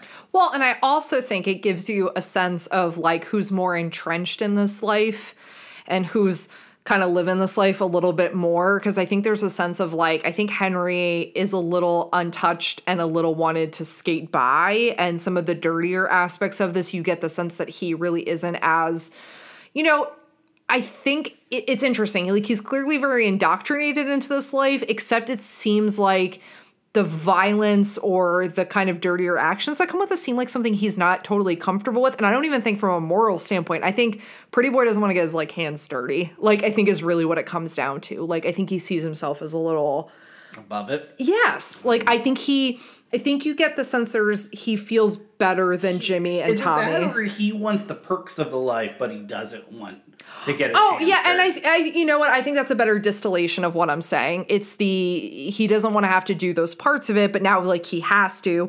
And so you get them having to go bury the body, and now we get to see, which I want to make a pitch for this. Scorsese would have made a brilliant horror director, because when they're burying that body, how that's shot, he would have made one hell of a horror film. Yeah, I don't disagree. I mean, one could argue Shutter Island is close to it. You're right. It's psychological horror. So yeah, I guess we have gotten that reality. It was just something about that shot is like so beautiful and haunting. And, and then as you talked about earlier, we get like another tonal shift, because now we start moving into what will be like kind of Henry dabbling and then fully going into kind of like the drug trade, and then also like the setup for the Lufthansa heist. Yes, and before we move on to the Lufthansa heist, I do want to just say, just for legal purposes, the Toccis don't murder people. We just want to make sure I get that out there, but we will. You know what? I really appreciate you making that clarification. We do have each other's backs, and we will come at you if you wrong us. Yes, or wrong one of the other ones. That's 100% the truth. I also loyal people, I would say. And it's, you get these, you have obviously like the cleanup from that. And actually, I should say before we get to Lufthansa, because we obviously have him going to prison, we also get the introduction of like Friday nights or at the Copa are for girlfriends, which now we get to see that like, unfortunately, all like the married men in this life have a second life. Henry's seeming to be the most severe, because I mean, his girlfriend gets an apartment, and how he is balancing that with having 2 kids at this point, right, and also having a girlfriend who you're apparently spending a lot of nights with is kind of crazy. I don't think he was balancing it well. Oh, no. No, and I think like there has to be some sense of commentary here baked in, I think, of like the notion of like the unsustainability of family units, where you essentially have like, Henry has his own family, but then he has to have this like kind of like side family, like with this like girlfriend who, essentially is setting up like a wife. I mean, like there's some sense of domesticity to that apartment and like their life together in that space. But I also think too, it's like the family structure of like the mob, because that's how it's treated. It's a family structure. So until it's like not, right. Because you have essentially here, like eventually you have him go to jail. So it's, and this is after, well, of course we have another great Tommy outburst though before that happens. Oh, with Spider? Oh my God, poor Spider. Poor Michael Pirelli. Like, I mean, it's a great scene, but it also, like, it lets you know that Jimmy's, like, truly devoted. Because he gets, like, mad at him, but there's no retaliation on Tommy. I love the bookends of this. I mean, this is where we just know how horrible Tommy is. Like, there's no cutting it at this point. Like, you talked about Billy Bats. Did Billy Bats have it coming? Yeah. Spider definitely did not have it coming. I mean, my favorite line of that whole thing, on the first end of it, when he shoots him in the foot, and Tommy goes, "Oh, so I shot him in the foot. Like it's a big effing deal." Yes. Well, then even like later, when he kills him, he's like, "Good shot. What do you want from me?" Like... How dare you blame me for being so skilled? Dude, he's a Tossie. Like, for serious, though. 100%. We'll claim him. But, like, there is, like... There's this, like, true sense of, like, one, there's nothing, like, Jimmy won't do or kind of have to excuse for Tommy. But also that Tommy's so untouchable. I mean, obviously, until he's not. But, like, up until this point, you get this sense of, like, Tommy can get away with anything. Because, I mean, he just killed a kid. Yeah. in front of all of them. And... there's no one even thinks to retaliate or thinks about, like, the consequence of you just murdered this kid. Wait, Roma, the consequences is he had to bury him. That's what Jimmy says. Yes, he did. Yes, almost like, all right, well, you shot him, now you gotta bury him. That's the deal. Like, I'm not doing it. But it's also, like, the insanity of this moment, too, is that, like, you think, like, well, I mean, essentially what he just killed was Henry. Like, that's what Spider is. Like, Spider was Henry on the come up, like, but there's not, I don't know, it's just, like, really interesting to see, like, almost like the mentorship that they were afforded when they were Spider's age, they ended up not affording to Spider's generation. Like, they almost, like, didn't want to take him on in the way of, like, let's protect him and make sure he's okay and cheer for him the first time he gets pinched. No, let's shoot him in the foot and then bury him. Like, right. It's kind of crazy in that way. And then you have, finally, so we have, like, the first time we're getting to see... jail life. I mean, I don't know if you even want to call this going to jail. Because, I mean, they have better dinners than we have any night of the week. We don't cook that often. Well, are you going to start cooking with a razor blade of cutting the... That's because that's how Scorsese cuts the garlic. There's actually a detail from Wise Guy that's how the garlic was cut, and that's like why. Because it's interesting, like, there wasn't... The contact was interesting between Henry Hill and the cast. So Henry Hill talked a lot to Robert De Niro because Robert De Niro wanted to know, like, if Jimmy the Gent did this, how would he do it? Like, little tiny mannerisms, like down to like how he ate his food, like everything. He wanted to really know him. Whereas like Ray Liotta stayed distant from Henry Hill, like, in the development of the character, which I think is like interesting of like, but they had such access to all of these details and they knew that about Pauly. That's how he cut his garlic. This is the now second Scorsese parent. His dad is in this scene. The cook with the onions that's putting too many onions. That's his dad? Mm-hmm. I didn't know that. Yeah. Oh, look at that fun fact you just threw out there. But like, I also think those scenes in the kitchen kind of make you feel like, oh, okay, this is sustainable. Everything will be fine. It'll just kind of go back to normal. But there's this real disillusion that comes out after they're in prison. You start to see where the breakage is just happening. Like, Karen is like, Pauly won't even talk to me. We don't have money. They have to move out of their house. They're like living, by the time, Henry gets out of jail, they're living in, an apartment, which is different than, what her established lifestyle was. And like, so it's interesting to see how quickly it feels like, well, you're in prison, so we kind of don't know you. So it's like Karen doesn't get taken care of. So it's like, you think about like all those trips and all that bonding and everything, but when it really came down to it and they were in a dire set of circumstances, it's like, well, we don't know you right now. Because it's that fear, I think, Yeah. of like, well, if he talks, then we really can't know you. Yeah. Which then you get another like unifying sequence, which is the Lufthansa heist, which is something that's been kind of like, gradually hinted at in the film. You know that there's like kind of the airport and the things coming into the airport have already been fodder for their criminal activity, but the Lufthansa heist is going to be like the big one, and it finally does happen. And it justifies for all of us why we can consider this a Christmas movie. Yes, exactly. Add it to the list. Die Hard and Die Hard 2, which also came out in 1990. Oh, so yeah. Christmas movies abound this year. Home Alone. We got it all in 1990. But yes, I think... So my understanding is that legitimately was the biggest heist. Yes, it was. At that time, at least, of all time. So, and this is where, everything really, again, starts, especially with Jimmy. Jimmy just starts to get real paranoid. And you can't blame him, because I think there is this real sense of this is like the biggest heist and it's the most high profile thing we did. And this is the type of mark where it's not just like the normal things we've been doing in the neighborhood, like fleecing local businesses or trying to grab things off of a truck. This is like major people are involved. And I think like the worry being they're so watched at this point. And his paranoia is something we get to see reflected later on with like obviously the day that Henry, finally really gets caught. But Jimmy's already there because he feels like this is pretty imminent. And it's this great sequence of like him getting increasingly angrier and angrier with every person that's coming in with like stuff. He thought that a pink Cadillac that would be suspicious. That's a beautiful car. Well, he's like, I brought in my mother's name, and he's like, that's not. This is the opposite of. And then your boy from The Wedding Singer comes in, and his wife's got the big mink coat, and he just meekly just goes, "Oh, we gotta go." Yeah, he takes her out, and it's like you can't. But it's funny because you see like Henry's awarded something different because he gives Henry cash. Of like, here, take this, and Henry gets that big, ridiculous, like white Christmas tree, and like, right.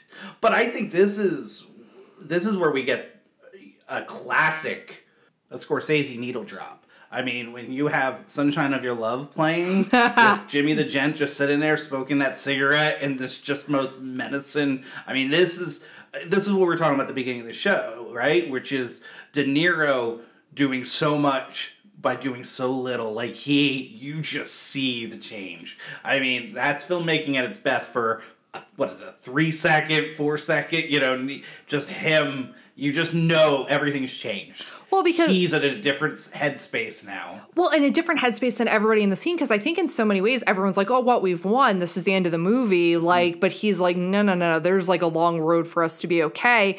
And you get the sense of like, it's the way he looks. And again, it's just such a cool moment with De Niro, just how he plays this and how he looks. I mean, he looks amazing in this moment. Yep. And it's just that like, he's no longer just paranoid about Maury. He's already plotting to kill Maury. And I kind of can't blame him. Maury's annoying as all get out. Maury is the worst. How Maury doesn't get killed earlier in this film is really remarkable. Like I needed him for something and now I can kill him. A fun fact with that though, did you know with a commercial of Maury does is the only thing that Scorsese didn't film? Oh, really? Yeah, he wanted it to be as authentic as possible, so he went and he got somebody that did those types of commercials to direct a commercial, so that Maury's commercial came on earlier. And you know what? It does feel very authentic. Yeah. It's like super cheesy and overly repetitive. That's the thing. Maury's just one of those guys that you're like, I mean, nobody should get what happens to him, but at the same token, it's like, what did you expect? You kept trying to basically strong arm, this guy that is not a good person. No, and it's, you understand that, like, even the people who are cooperative, it's like, at this point, it's like Jimmy's just so out for himself. And I also think, though, it does kind of, like, forecast, like, where he stops trusting Henry, because, like, Henry's not in on Maury getting killed. Like, that in itself, like, lets you know that there's been, like, a tide has turned. And it's like, he's still taking care of Henry, but he's not, like, inner circle. Like, and it's...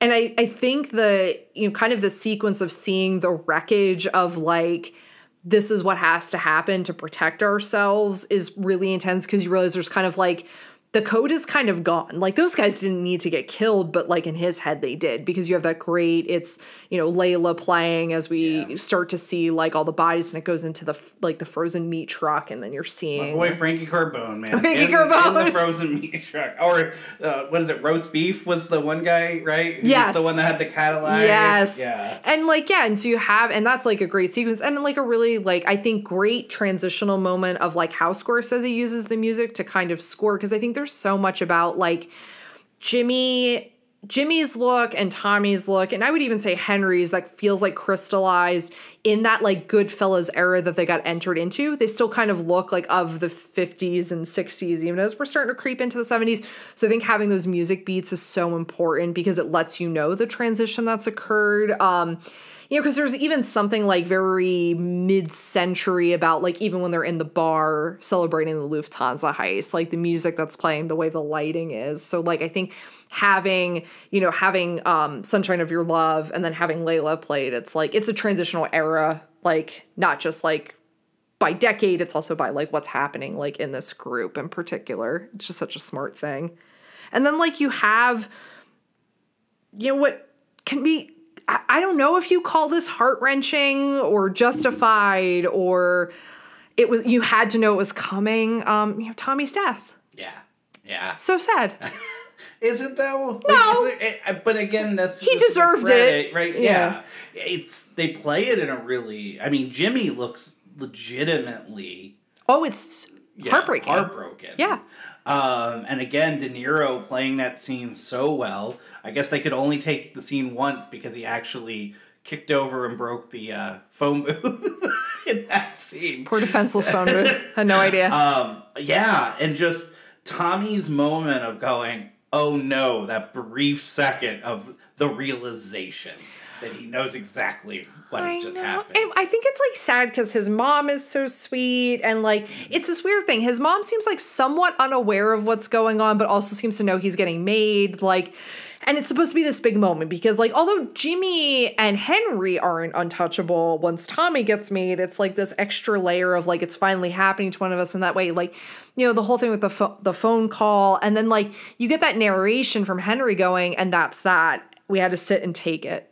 Yeah. Like, or I think it's sit still and take it. Like the idea of like we couldn't do anything. Like we're not, even though they've been just as equally as entrenched, just, you know, just as involved with all these criminal dealings, well, you're still not. Like it just tells you like the biases that exist like even within that world of like, well, you're not made. I appreciate the mob on this one though. Oh, okay. You know, all right. Interesting stance. You've been wronged. Uh-huh. You know what? May not do anything about it now.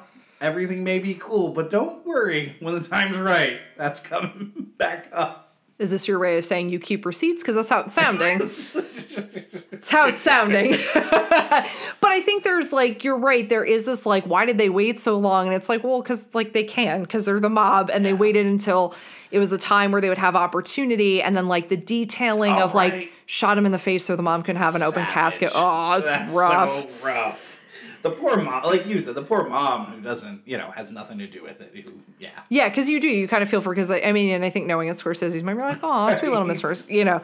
But then, you know, this, you know, so you have that, and again, like we talked about, you brought this up so importantly at the beginning of the episode, these transitional tones, because now we get kind of a day in the life of how he gets caught in Sunday, May 11th, 1980. Yeah, so you have like, there's something interesting about like, you know, the start of the 80s, you know, being that this moment is when it happens, and like how like awful Henry looks. And it's like you see that like drug, you know, and Paulie warned him, like there was this real sense of like, you know, don't get involved in the drug trade, like, and you get like this isn't part of the business that we do. There's a lot of other stuff we do, but this isn't it. And you see like how drug addiction has taken over Henry's life. He's not able to think clearly.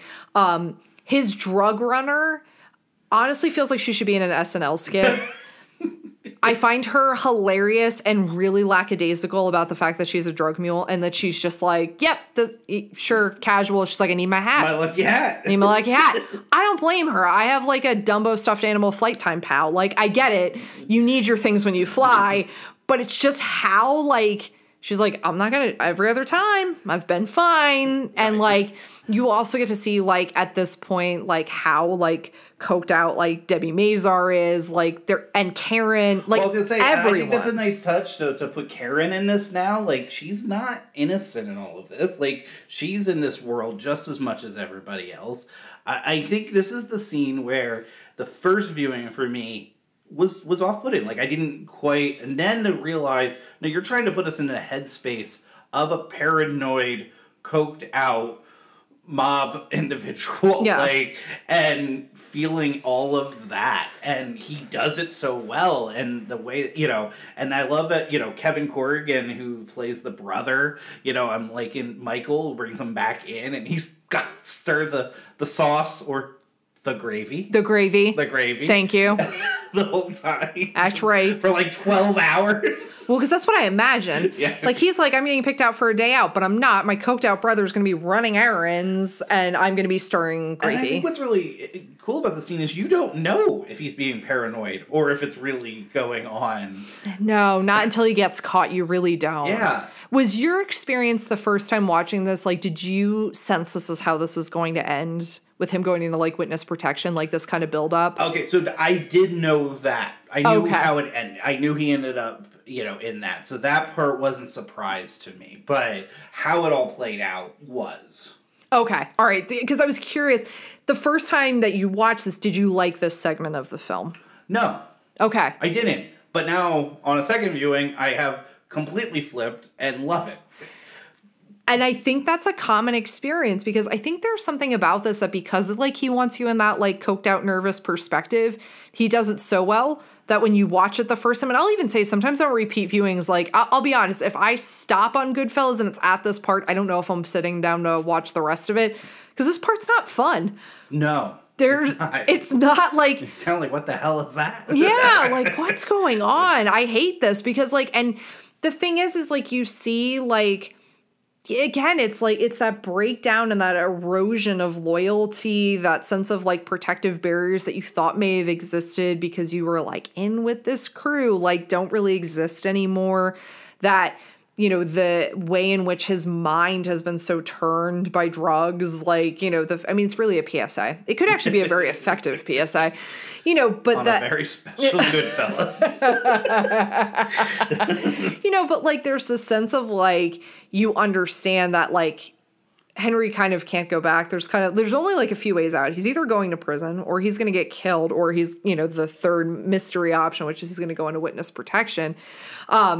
I do have to ask you, do you think, because this is something I toil over every time I watch the movie, do you think Jimmy was actually going to kill Karen? It's tough. It doesn't look like there's anything going on in that room, and it doesn't look like those guys are prepared. But Jimmy does, I mean, I have to Is it the hand motion around the corner? And he just keeps going. Why doesn't he walk with her? He's busy. Yeah. I'm going to have to lean towards he was. Every time I watch the movie, I feel differently. I get that. And it nags at me because I want to know. And, you know, there's obviously very famous like podcast rewatchables. They always have like the unanswerable questions. That to me is the one. And I know someone probably feels very firmly out there if you're listening and you're like, no, definitely this way. Every time I watch it, I feel differently. Every time I'm like, yeah, he's.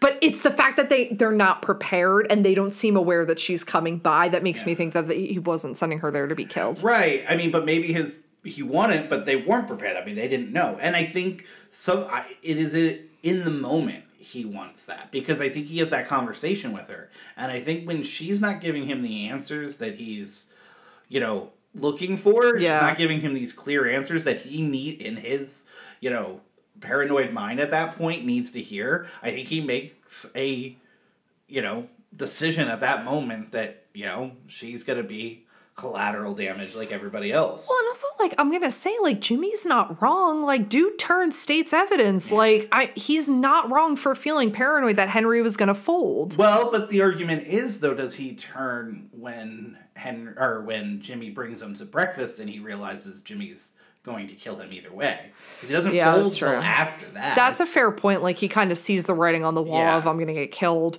Yeah, I mean, it's fair. I don't know. Maybe I just want to see Jimmy the Gent differently. Maybe the surname helps me to feel differently. We talked about this at the beginning. We're not supposed to like these characters. Oh, no, we're not supposed to like these characters. We're not supposed to be rooting for them. They're all terrible. We're supposed to be rooting for the outcome that happens. Not good people. So the interesting note, the U.S. attorney that they talked to is actually the U.S. attorney that brought them in, and essentially was like trying to help them. Was just like, I can just do it myself, and just started basically reenacting a lot of the that actually happened. Well, I love that the line of "Don't give me the babes in the woods," the Babe in the Woods act, because it's the truth. It's like, Karen, don't act like Karen. Like, don't act like you didn't know what was going on. You're coked out. Like, stop. Like, and I think that's like a really important thing, and even funnier that it's the actual person, because they got to be able to like probably live in that space and remember what it was like trying to convince them. And like her not realizing that, like, yeah, going into witness protection program, you don't get to see anyone. Like, you're making a choice, because the option here, the very real option here, is that you're going to stay behind and end up getting killed. I kind of feel bad for Paulie when he's getting put in prison, because we all know that's the last place he wanted to end up at the end of his life. And he tried to separate himself from Henry. He did. And then unfortunately, Henry's terrible and is a rat and and obviously sells them all out. And then you have the ending where he's just like, I'm an average nobody. And that's like it. Like, he's just like obviously sobered up somewhat. Still doesn't look totally healthy. It's just in the burbs, which is everyone's nightmare. And he's just an average nobody. So as a person seeing this for the first time, who's a lover of Scorsese's work, but not necessarily of like mafia movies, like, what's your overall takeaway from this film? Well, I think the overall take is, it's, again, I said at the beginning, and I'll say it now, I think it's his best. I really do. Had you asked me previously, it would have been The Aviator. I believe now that I see what the hype is on this, I think it deserves all the credit that it gets. I was also surprised to realize watching this how much Paul Thomas Anderson takes from Scorsese, and is influenced by Scorsese. There was so much of I saw with Boogie Nights and a lot of his other works with this. So I thought that was really interesting that watching this film compared to some of his others. I thought it was interesting to know we talked about this being this kind of this love story. They did not make it. Henry and Karen did break up in real life and got divorced. And essentially, Henry could not stay in the witness protection program and eventually got out of it because he just kept wanting to get back into some type of that life. Well, it's like he got arrested in was it in Oregon or was it in Washington? I don't remember that part. It's one of them. But no, I mean, it's just, it's you have one of the all-time best making one of the all-time best films with just a, phenomenal cast. I'm surprised Liotta never kind of has another film quite to this level because he's so charismatic and he's so handsome and he's so great in this movie. Like, he just hits all of these boxes that you need. And then you have Pesci and De Niro just at the top of their game, which saying something for two of the all-time best. Well, and honestly, I'm glad you bring this up about Ray Liotta. So interesting coincidence, I guess. We were supposed to release this, and we were planning on this episode actually before he passed. Yeah. And we would have released it maybe only like about a few weeks after he passed away. And when you look back at his film art, like, he has so many iconic roles, but I agree with you. There's something about this which makes it like really remarkable that he was not nominated for an Oscar this year. Not that everything is about the Oscars, except in my mind. But it's interesting. He's not even nominated for Best Actor. And like, this film doesn't work without a performance where this guy who is really detestable and obvious, and even by the standards of the people he associates him with, ends up being like a really horrifying person at the end because he does the one thing you're not supposed to do, or the two things you're not supposed to do. He makes him understandable, and he makes him, you understand how this all happened because of Ray Liotta's performance and the humanity that he gives him. And even when he's being like horrifying and cheating on his wife, there is still something almost like redemptive there. And it's just such an incredible performance. And I agree, like, De Niro's phenomenal in this. Oddly enough, De Niro actually gets nominated for Best Actor that year, but for Awakenings and not this, which is weird. Right. And, you have, Joe Pesci, is nominated for Best Supporting Actor and wins, gives the second shortest acceptance speech in the history of the Oscars when he does win. I guess my understanding is allegedly he didn't think he would win, so that's why he didn't have a speech prepared. Have you ever watched the video of it? I have, yes. Yes, it's great. Actually, so, okay. The one day you were at work and in doing research for this, I actually went and I watched the telecast from that year. It was on YouTube. There's like segments that weren't there. One, man, if you really want a time capsule, watch the opening numbers of Oscars of Fast. Right. Not great. Real cheeseball. But it was like cool to see him because like the reaction in the crowd was great and his reaction was so genuine and like the way he lit up and kind of was like, it's almost like this, I guess this is happening, and it's really kind of incredible, but that's kind of it for Goodfellas that night. Yeah. It's like so sad. Was it even nominated for Best Picture? So when you look at, it was nominated for Best Picture and it was nominated for Best Director. So Kevin Costner wins for Dances with Wolves and Dances with Wolves wins for Best Picture. Yeah, we're back to Dances with Wolves. Yes. People, we would come back around. So Best Picture race that year was Ghost, The Godfather Part 3, Goodfellas, Awakenings, and Dances with Wolves. And then I don't know why I'm shocked to know Ghost was nominated for a Best Picture.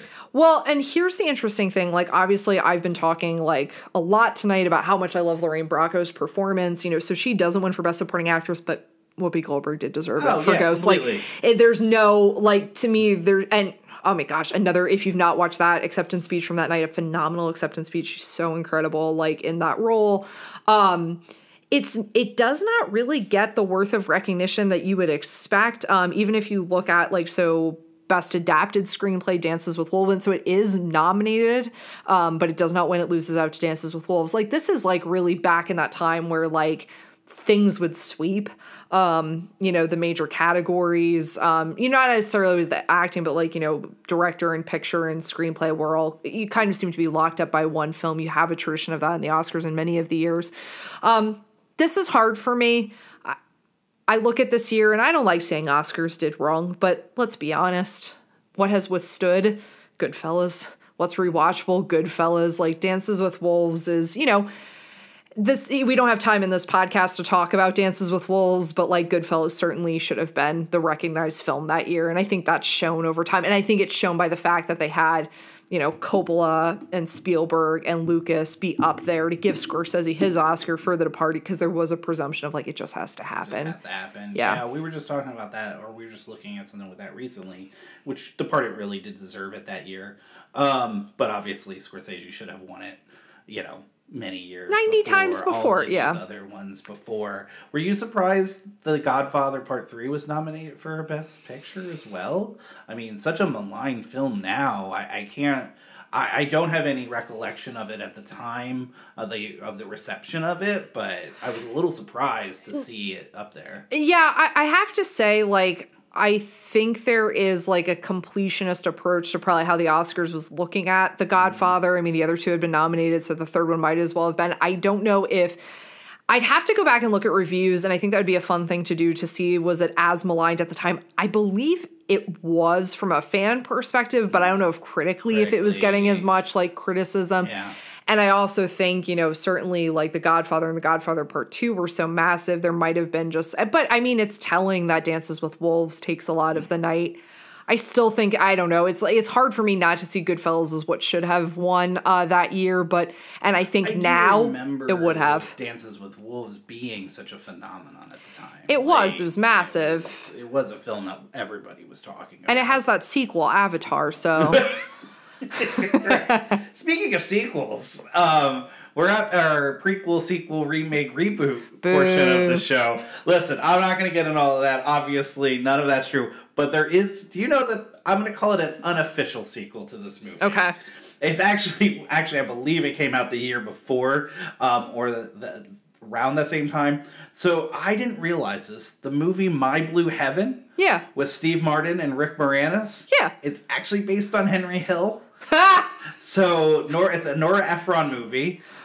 Which she was friends with Henry Hill. She was friends with Henry Hill. She was married to Nicholas Pileggi. Yes. So weird how this all gets connected. Yeah. But anybody that knows My Blue Heaven, and obviously when I'm throwing out Steve Martin and Rick Moranis, you can understand that it was definitely a comedy, maybe leaning into dramedy, but it's essentially supposed to be about Henry Hill's time in the witness protection program. You know, obviously a very heightened version of that. So just found that really interesting. And I believe it either came out the same year or the year before, you know, Goodfellas. So just a really interesting. So you have your sequel to Goodfellas. More comedic sequels to Scorsese films. I want to see the comedy follow-up to The Departed. Wait, everyone dies at the end of that. Spoilers. But that's kind of fantastic. What a brilliant thing to have existed. Well, thank you everyone so much for joining us for the premiere of season 5. We have a lot of exciting stuff up ahead. Please follow us on social media at How Could You Podcast on Instagram, at How Could You Pod on Twitter. You can always send us thoughts, suggestions, and musings about our episodes to howcouldyoupodcast@gmail.com. Please check out our YouTube channel, which I will link in the episode notes for this. And we look forward to bringing you some more amazing episodes up ahead and filling some gaps in film knowledge along the way. And until next time, enjoy the Odyssey.